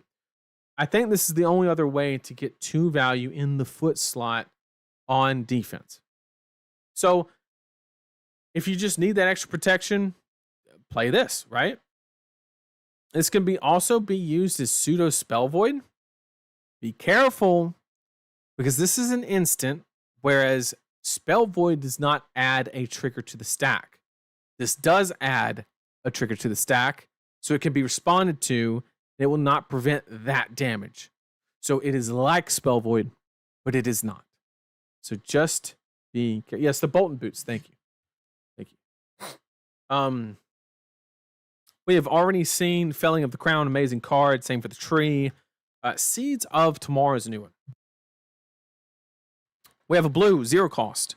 Good start. Earth Instant. As an additional cost, play this card. Put a card from your arsenal on the bottom of your deck. I do not like that wording. Put a card from your arsenal to the bottom of the deck? Or under the deck? Or I don't, that's weird. I don't know. Prevent the next 5 damage that would be dealt to you this turn. So the positive of that is it splits all the damage up, right? So this reads the same way as Hold the Line, where it can help you stop multiple breakpoints. It does have that Tome of Harvest aspect to it, right? Where it is conditional. You have to have an arsenal, right? So take that for what it's worth. It's a 2-card 5, but this is Kano hate. Let me tell you. 5 damage, and you can even like AB and let it spill over to the next spell. This is like Oasis on crack. It's a little bit more expensive because it costs your arsenal, but I mean, it's even a blue card. Oasis is not. So this is pretty good. Yeah. Chat, do not arsenal this card. Do not arsenal. Just pretend it says block at the bottom.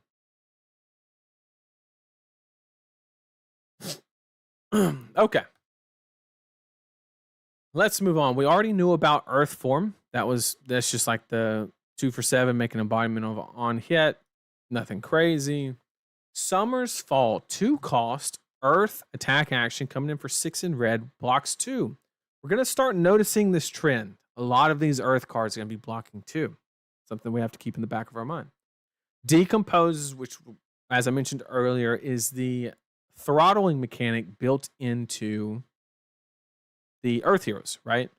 And also, LSS, great job. I know what you did here. I'm catching on to you. A lot of people are going to read this and say, when this attacks, you may banish 2 earth cards and an attack and an action card from your graveyard. And they're just gonna completely, like, I don't know, just not appreciate the design behind the end of that sentence. The fact that you have, it doesn't say 2 earth cards and another card. It says an action card. What does that mean you can't do, chat? It doesn't mean, or what it means is you can't go degen and put every generic fucking D-React in your deck because you're never going to turn on anything, or you're never going to be able to decompose. So LSS, great design on requiring action cards as the additional cost instead of just a card. So we didn't see some 20D react life gain shit out of nowhere. Like, great design. Seriously. Great job. If you do, put 1 target aura on the bottom of its owner's deck. So obviously that's going to trigger any, you can do earth D reacts. Yes. Yeah. But I think that's just like Summerwood Shelter and then the one from the Terra deck. If you do put up to 1 target, yeah, so once again, all those auras say when they leave the field, this is just going to conserve it in the deck. It's okay. I will say that Summer's Fall is what you're looking for when you're playing cards like, where is it? Harvest Season, where it's a 1 cost. So it's going to feel very natural for Verdance to lean into a 2 or a 3 cost curve because it's going to be easier to extract that value. But I could see a world where there's enough 1 cost cards that give validity to these 2 costs. So I'm not going to say that this card's good or bad. What I will say is if there's a lot of good 1 cost with Go Again, this card gets a lot better, right? Because you need to fit it into the curve. So the viability of this card is dependent on the curve of the hero, right? And speaking of earth defense reactions that we can put at the bottom of our deck, you may banish 2 earth cards and an action card once again. If you do, this gets +1. This is this. Quote me right now. This will be a 3 of in red, and in all of them. You might even play the blue, if we're being 100% honest. The fact that you can get earth cards at a decent rate into your, right, because a lot of the earth cards are blocking too. So putting them into the graveyard via defense is very low value. But the fact that you can get above rate value at 4 and decompose all in 1 card, it is actually insane. Okay. So I think that the blue is actually like, because let's ask ourselves the honest question, right? Like, everybody's going to see this 1 at the bottom. It sucks, right? Well, guess what? There's no fucking difference between this card and that card because you're going to get the +1 90% of the time and you want to be decomposing anyway. So I think the blues and the reds have viability. Okay. I think it's really good.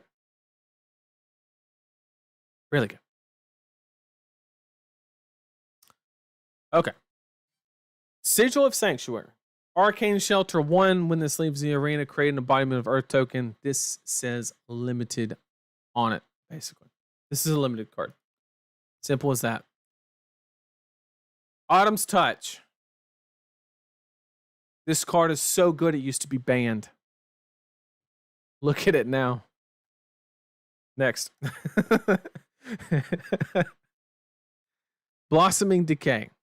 Once again, we're at that 2 cost, 2 block earth attachment, but but this one comes in for 5 instead of 6. So I'm expecting a little bit better of an effect. Decompose. When this attacks, you may banish, once again, 2 earth cards and an action card. If you do, gain a life. So you're still getting the 6 value. You're just getting it in a different direction. You're stretching the runway instead of shortening it. If that's what you're playing to, which I think most Earth decks are, there's a world where this one could be better than Summer's Fall. It all depends on how many auras you're actually running. But I think that this one probably has more potential than Summer's on the surface. This is just a good old-fashioned Wounded Bull that gives you your Decompose, fulfills the Earth card in the graveyard. That is what this is. It is a good value card that checks everything you are trying to accomplish.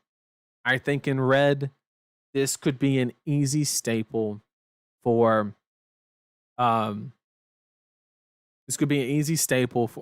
And like chat mentioned, if Verdance is turned on, you obviously ping him with the 1 health, so it's pretty good. But this one, the 2 for 8, like I said, it's just Wounded Bull, but more importantly, it does what you're trying to do. You're trying to get those Earth cards into the graveyard. You're trying to decompose, all that stuff. You're handling all of it in 1 card. Really good card, especially in limited. Holy shit, just chunking 8 at them? Like, come on, man. Fruits of the Forest. Now, I don't know about the card in red, but the blue one? Once again, our Earth blues are kind of like the weak point of the deck, right? We need resources and we need Earth cards. So anytime that we can incorporate an Earth blue that blocks 3, we take it. We take it, right? But if it blocks 2, we need it to do a little something else, right? And if our strategy is to block out a lot, and this is a great way to, I'm going to block. Oh, you're tripping up on your turn. You kind of like, had an off turn. Let me gain some life, right? And more importantly, this is the easiest card to get into the graveyard. That is Earth, right? What if they don't attack you on turn 1, right? Because they're probably not, because you're trying to fill your graveyard anyway, kind of like a Leviathan effect. Well, guess what? I'm going to fill it anyway. You just discard this. And if you take any damage, it's basically offset. So turn 0 card is amazing. Literally amazing. Harvest season. Let me get a drink of water, chat. Sorry about it.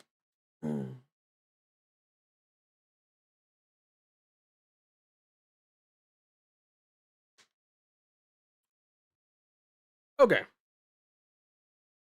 At the beginning of your action phase, destroy this and gain 3 life. So this is a 1 for 3 if the hero ability is turned off, and 4. This is obviously a Verdance card and not a Florian card. 1 for 4 go again is not terrible.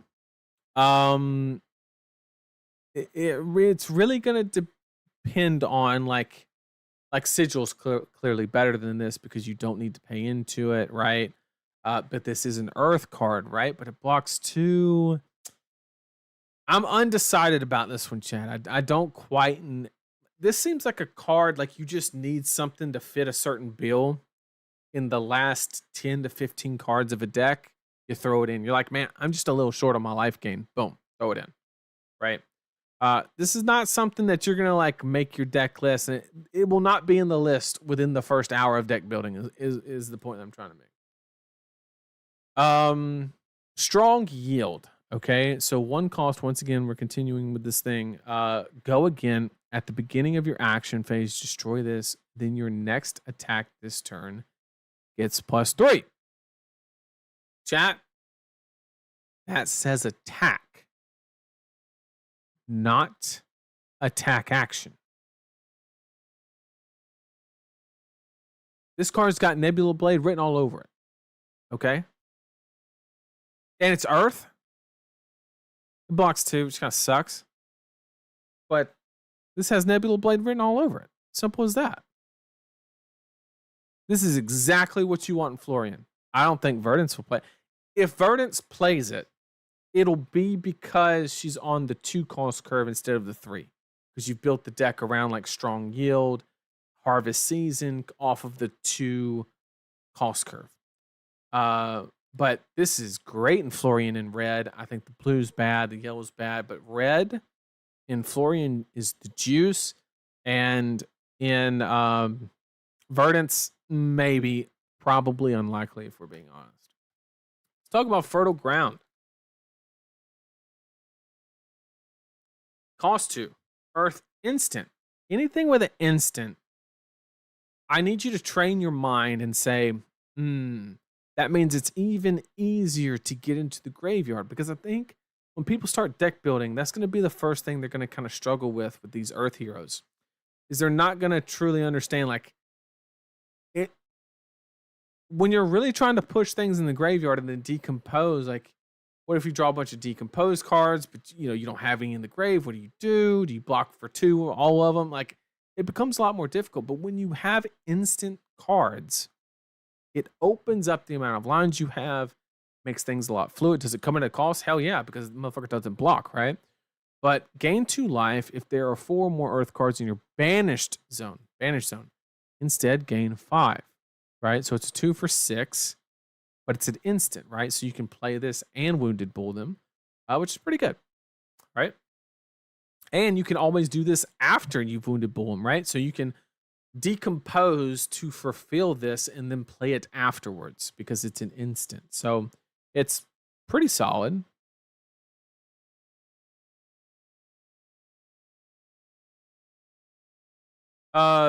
This card, believe it or not, is CC playable.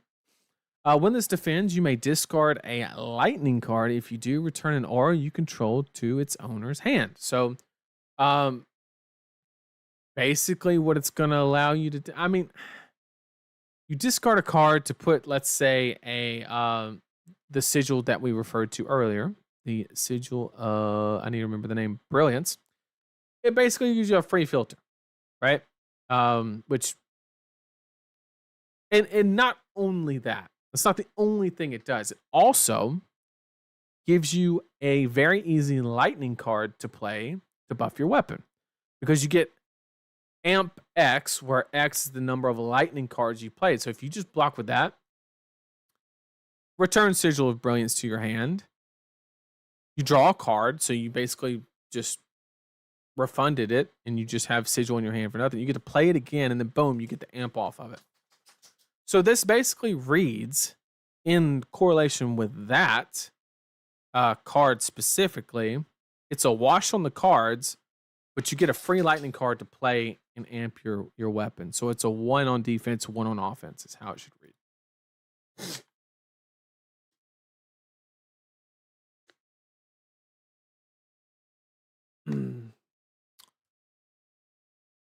Twinkle Toes.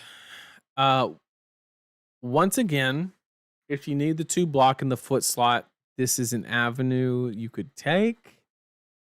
The problem is it's in the leg spot for lightning, which means you're competing with Spellbound Creepers and Storm Striders. Good luck. Good luck. Channel Lightning Valley it's stupid good. We've already seen it. And then Blast to Oblivion, I think, is actually one of the most interesting cards in the set as a whole. Because it just does things a little unique. It, allows for unique play lines that are a little bit more complicated. I think this is going to be a card that we're going to see a lot of skill expression from, which is good. That's what we want. 0 cost lightning for 2. We're going to see a lot of 4/2 and lightning specifically. When this attacks, next time you play an instant card, this chain link. Okay, the link. You may return target or a permanent with cost 1 or less, or target or a token to its owner's hand. Okay. and it says aura token ceases to exist. So if you have a blood rot token, you can bounce it to your hand, which means it just fizzles. You don't take it. Or you can do it to inertia or frailty or whatever, right? If you have any negative tokens. As far as positive tokens, if that sigil of brilliance, if you bounce that to your hand, you get to draw a card and then play it back, right? So that literally, this is literally Snatch in that situation. And more so, it's Snatch that gives you another amp, right? Pretty good. So I think this is going to be an all-star in all the Lightning decks. I think Aurora is going to have to work a little harder to abuse it, but I think it'll still be great. We already knew about this one. Nothing crazy. We knew about this one. Flittering Charge. 0 cost. Once again, we're going to see that stat line a lot in Lightning. 0, 2, 4. Lightning attack action. If you played an instant card this chain link, this gets go again. Okay, so when you're building your Lightning decks, the bottlenecking of the deck is what I like to refer to as Lightning starters. Okay, that's like what you're gonna have to be playing the worst cards to fulfill. This card is not a Lightning starter. This card is basically, I mean, it's like Scar for Scar, right? Where you have to fulfill a condition to get go again. It's very conditional. Does it fill in some gaps, right? If you're being a little greedy on those ratios, it could be good, right? And also it's going to be determine how many instants you run. If you run a lot, then you could actually consider this to be a starter, right? If you're running that many.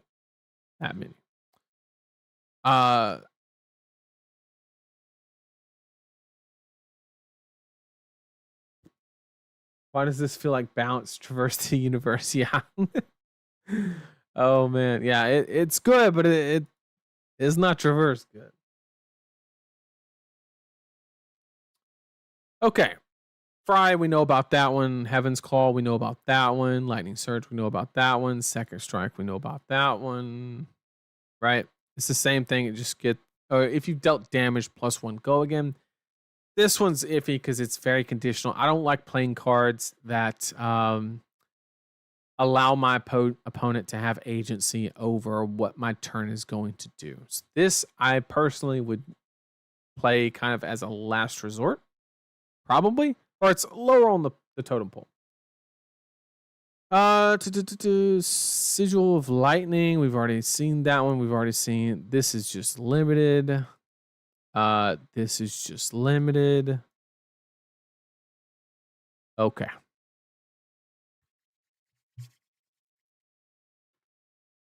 We got the Rune Blade shit now. We got a 3 for 7. When this attacks or hits, it does not say and. Attacks or hits means it's not conditional, right? Because you can just do it whenever it attacks. You may destroy an aura you control. If you do, create a rune chant. Okay, so basically what you should read from that is if I have one of these cards in the arena, like Arcane Cussing or Sigil of Deadwood, or, any of the, or Malefic, it basically says I'm going to get one more value from it. Simple as that. It's okay. Not crazy. It's okay. This card is limited. If you're playing Rune Blade correctly, I don't think fatigue is much of a problem, so you just don't need the evasion. Yeah. You just don't. There's better 7 poppers if you need that. You have Runic Reclamation that you could lean on. You could even lean on this.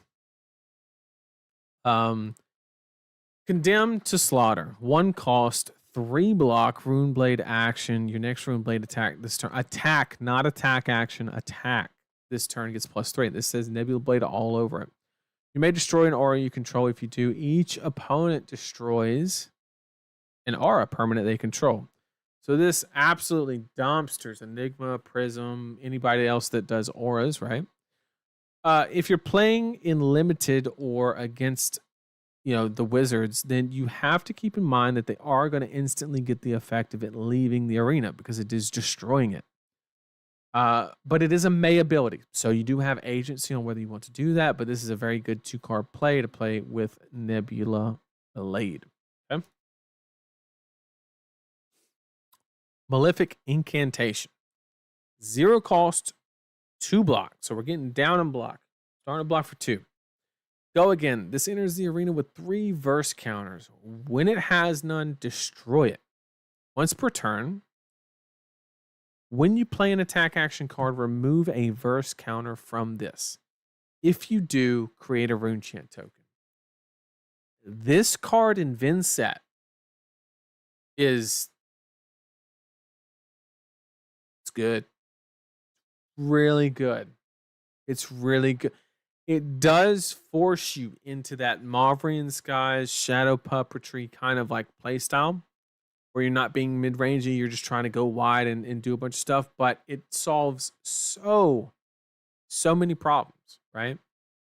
A lot of times you would play Deathly Well and only make 2 rune chants, but you need a third to play the Rune Gate 3 out of your Banish Zone. Boom, problem solved. You don't have to pop Vexing. You don't have to wait for some Spellbound Creeper play or anything like that. Boom, done, right? Or maybe you just want to throw a regular Rune Gate, but then you want to play your Eulogy, right? Boom, done. Like, it checks a lot of boxes. And let's go again. Really good. Hit the high note. Solely on the basis that this is our spoiler card is amazing, right? But it actually is. That's the good part, right? This card, when I saw it, I immediately knew what it was. I said, oh, Rosetta Thorn LL'd with Briar. They're trying to adapt Viscerai to the Nebula Blade, which is fantastic design to take something that is so ingrained in the Runeblade identity as Mauve Shrill Rosetta to basically just reformat it by changing the cost structure of the attack that goes in the middle. It's actually, it's actually really good design. It's a great stat line. 1 cost, 6, blocks 3. We know Shrill, right? It's just a solid card. I think this will take Viscerai in a different direction. I think we'll abandon the Shrill, start leaning more toward Nebula Blade. And this is one of the main reasons why we can do that. I'll have a Maverick Skies into hit the high notes into Nebula Blade. That's right. That is right. Hocus Pocus. 0 cost, 3 block, 3 attack. When this attacks, create a rune chant token. So it's a nice little 0 for 4. It doesn't have go again. I will say, though, in Florian, this is a 1-card 5. It's pretty good if your hero ability is turned on. And it blocks 3. So if you draw this before your hero ability is turned on, you're not really paying that high of an opportunity cost. It's actually pretty decent, right?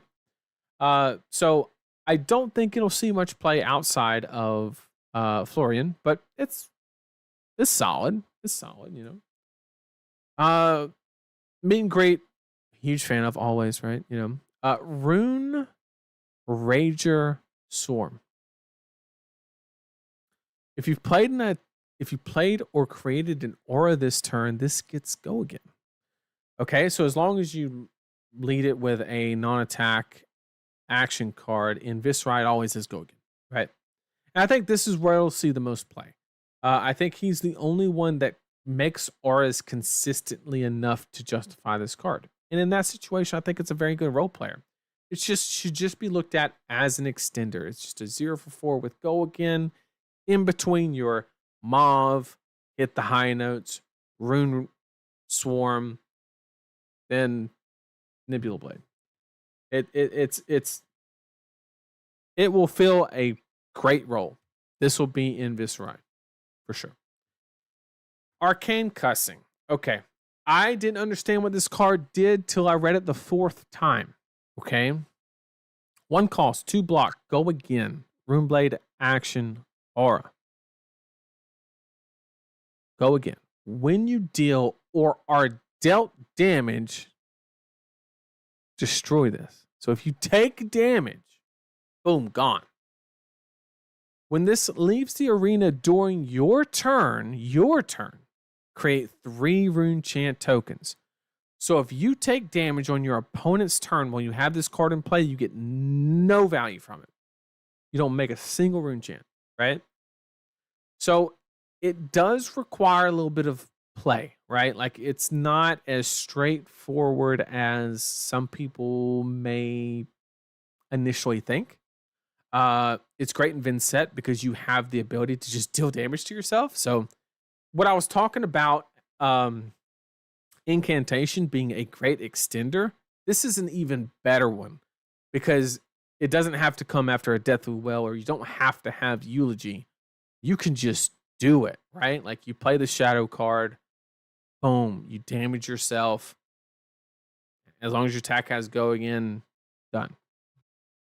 So I think that this is an amazing card in Vincent. I think it's worth trying in Viscerai. We got to figure out whether it fits, whether it's enough, because you don't want to like play this in Nebula Blade because then you're only presenting 4 damage. And if you're only presenting 4 damage, they're swinging at you with their almost entire hand probably. And you can't take damage. But then you need to deal damage on, like, it can get a little weird, is all I'm saying in Viscerai. In the other Rune Blades, I don't think it's worth it.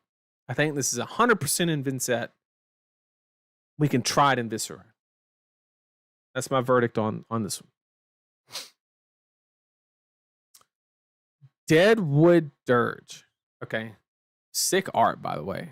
Shout out to whoever did that. 0 cost. 2 block, Rune Blade action.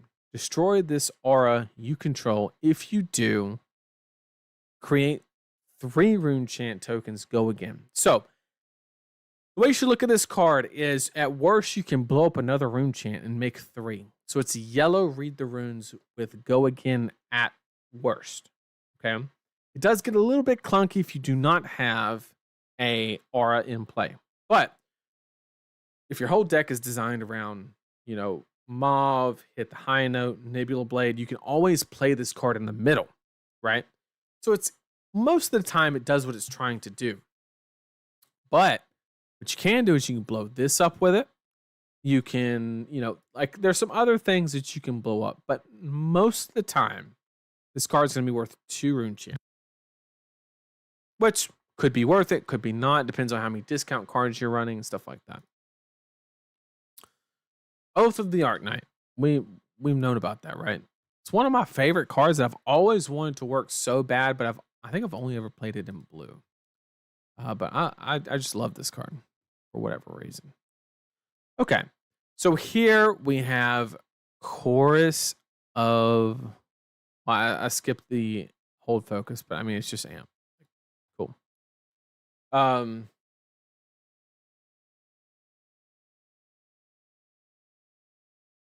The loss of life may not count, but the unpreventable rune chant will pop. Yeah, of course. Chorus of the Amphitheater. Okay, so deal 2 arcane damage to any target. Notice that all of these cards, I think, say any target, which is good, right? For future purposes. Instant discard this. If an action or instant card you control would deal arcane damage this turn. So it's not just an amp effect, it's an amp for the entire turn. Okay? Seems pretty good, but you have to consider the situation of discarding cards to amp. The reason that Kindle is so good, we had this discussion in the Discord. The reason that Kindle is so good is that it amps and replaces itself. These cards don't replace themselves, so they seem really scary. They actually scared me initially. I was like, oh, maybe we need to ban Wildfire. But it's a lot less than you think, okay? But I'm not saying it's bad. It's actually really good. But just understand that it's not busted. It's good, but it ain't busted. I don't think anyway. This is Zap. This is Zap. Oh, and this is Zap. But this is Zap. Is this is Zap? Yeah, this is better than Zap. Now that we've finished the wizard part. No, I'm not going to do that to you guys. Okay. So pop the bubble. Surge, if you deal, so all of these are going to be like the Zap stat line, 1, 2, or 3 in red. If you deal more than 3 damage to a hero, destroy an aura permanent. That's just going to be like sideboarding tech. Simple as that. We've already talked about that one. Aether Quickening is an old card. Arcane Twinning. Deal amp 1.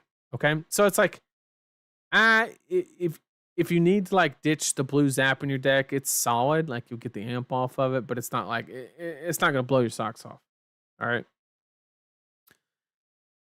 Etchings of Arcanum, and this one is going to do the bounce effect where it allows you to return an aura with sigil in its name from your no, not from the arena, from the graveyard to your hand.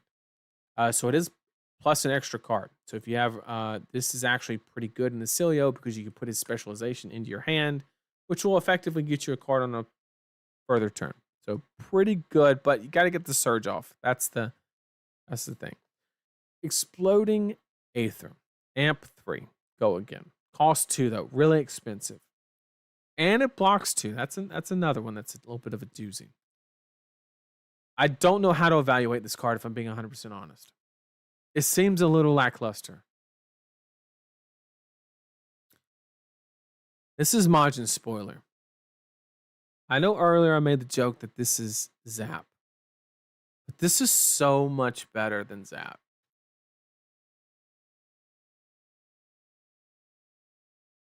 It actually infuriates me because this card alone, in blue specifically, will rob me, I know at least once, it'll rob me of my favorite moments in Flesh and Blood.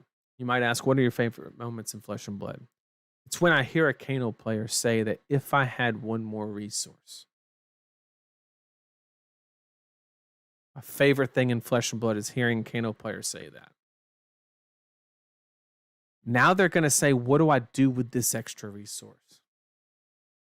And I'm going to die. But it's only 3 copies of it because they're only going to play this in blue. But it's still a great upgrade. This will be one of the, it adds another card where it'd be like, oops, I won kind of situation. So very, very good card, especially in blue. Astronomically good. Okay. Aether Bloom. Once again, same stat line. If this deals more than 1 damage, put it on the bottom. So you have the evergreen effect, right? I don't think you're gonna need it. This is a 1 cost, so it's scaled up. It's doing an extra damage in all the colors compared to Zap, and it says discard this amp 1. We've already talked about the amp and how discarding it is kind of expensive, right?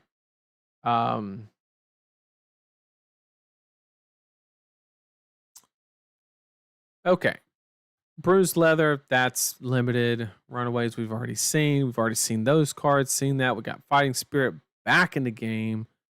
And that's it. Oh, and the most important card of all. This card's nuts in Briar.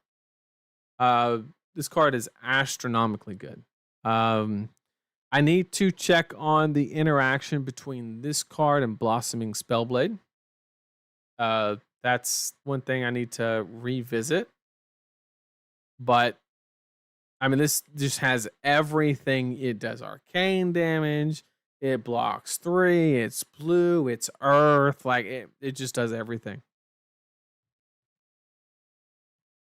This literally just does everything. So I'm excited to continue seeing the rest. Let me see if any were spoiled that I didn't see. I saw DMs.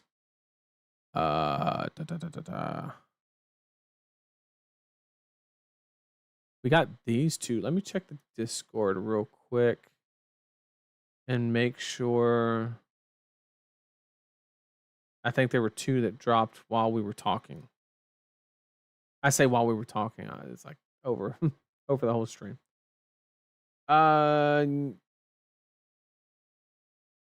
Yeah, there's the go again one that's Zap. So we got another Zap. Oh, and we didn't talk about the DM spoiler. So I need to just refresh the page probably. If I had to guess.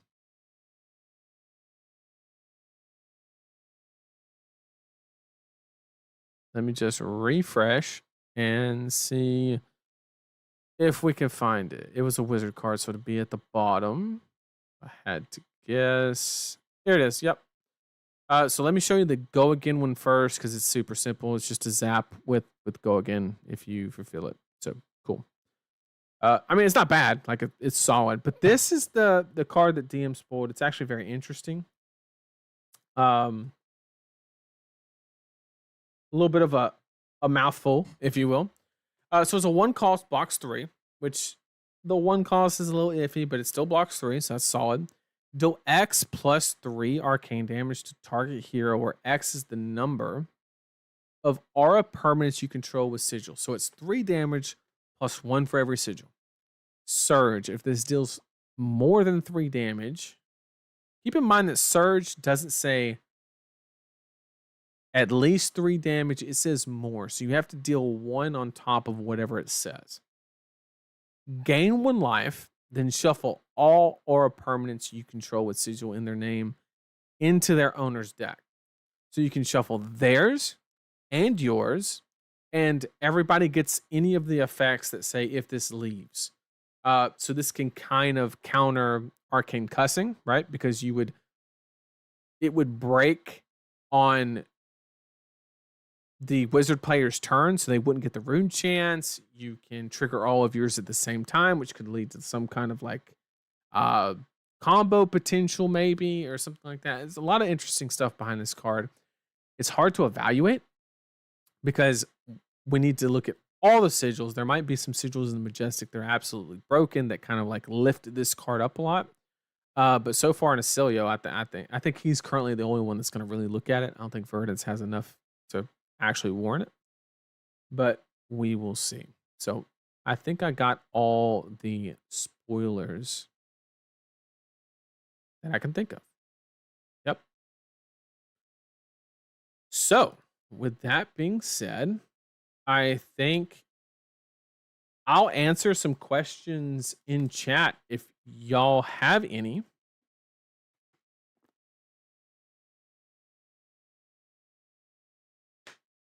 Oh, sorry. Did I read that wrong? It says you control. My fault. My fault. That's my bad. But if anybody has any questions, I'll stick around for a minute or two and try to chat or answer any questions.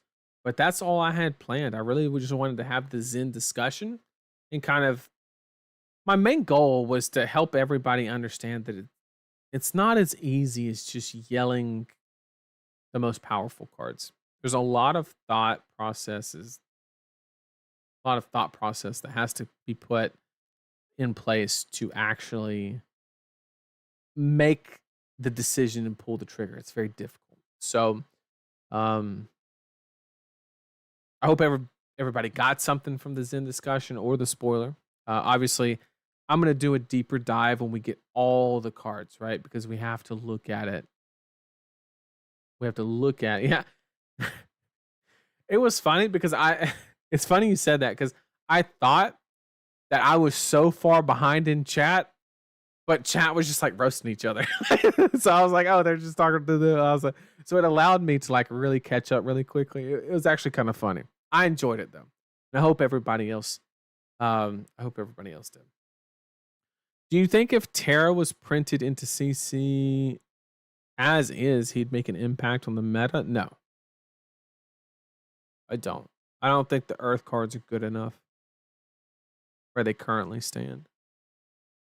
I think Victor would just be better. But being honest, tell Taylor I said he's stinky. In a world of Crawfords, being Nathan.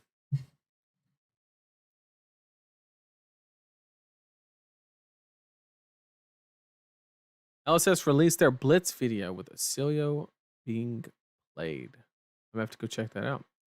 So Glyph Overlay is a card you'll probably target yourself with, right? Yeah. Mm-hmm. Yep.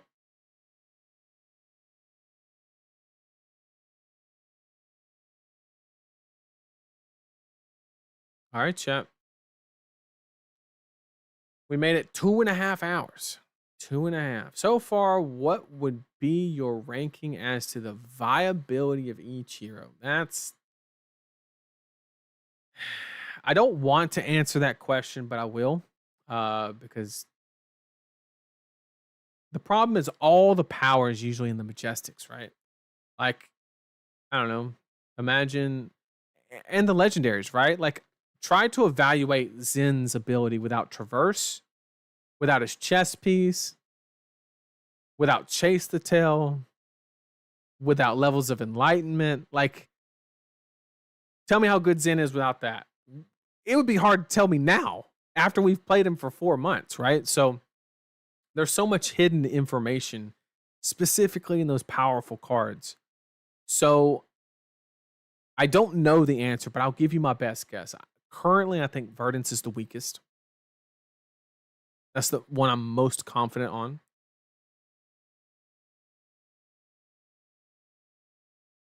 Then I wanted to say Acilio, but it's going to make me look so biased. Because it is biased because I've spent more time looking at the Rune Blades. But yeah, ask me the same question, not even 3 weeks. Hit me on the stream after the world premiere, and I got you. I'll give you my honest best answer. But right now, I've just spent the most time on the Rune Blades. What I can tell you is Verdance, it's hard to make connections. I'm having a hard time finding something that's extremely above rate and consistent. And Florian and Aurora, I have found something that is above rate and consistent. That much I can tell you. That's all I know. Enigma won't be a problem with one illusionist natural predator coming back in Rosetta Runeblade. I mean, yes and no, because the one thing that Runeblade specifically is known for is one thing, and that's bricking. And if you brick against Enigma at the wrong time, it can literally lose you the game. So yes, the split damage and all of that is like very advantageous for playing against Enigma, but I think it gets a little bit deeper than just saying, "Oh yeah, Runeblade's gonna mop the floor with Enigma." If Wizard is strong, do you think it will hinder Zen because of him having to run AB? No, he's just not gonna give a shit and push through under his current abilities, right? I can say with 100% confidence that if Zen stayed the same, none of the 4 heroes would even make him have to jump over a hurdle. I can say that pretty confidently. But that's not a very valuable statement because we know he's going to get hit, and we'll have to reassess that. Vincent bricking against Enigma is fine. Yeah, well, I mean that's a little different, sure. Enigma or Vincent is looking. Enigma is looking, or no, I keep saying Enigma. Vincent is looking pretty good. Vincent looking pretty good. Maybe it's time we ball. Who knows? All right, chat. Thank all of you for joining me. If you're going to be at Tampa, please come up, say hey. Let me know what I'm doing right. Let me know what I'm doing wrong. I love feedback of all types. Yeah, I hope everybody got something of value from this stream, whether it be the spoilers or the Zen talk or both.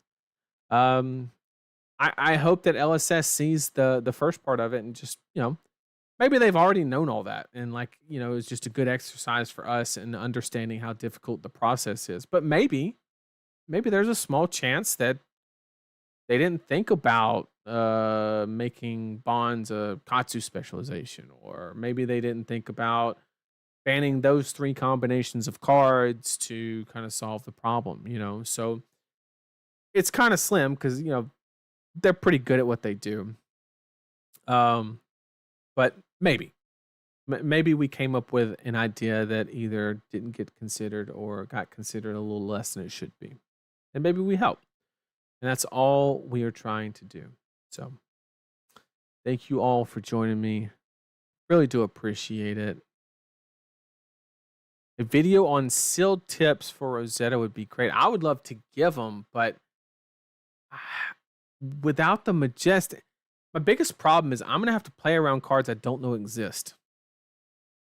Imagine there's like a lightning press that deals 1 extra damage, and you can just hit for 4 out of nowhere. Like I don't know. I don't have any thoughts about Skirmish Siege, and I haven't played one. If we're being 100% honest, and I'm not entirely sure that I intend to. So, traveling all the way from Mexico to Tampa. Hell yeah. Hell yeah. Safe travels, and I hope you enjoy the trip. And I'll see you there.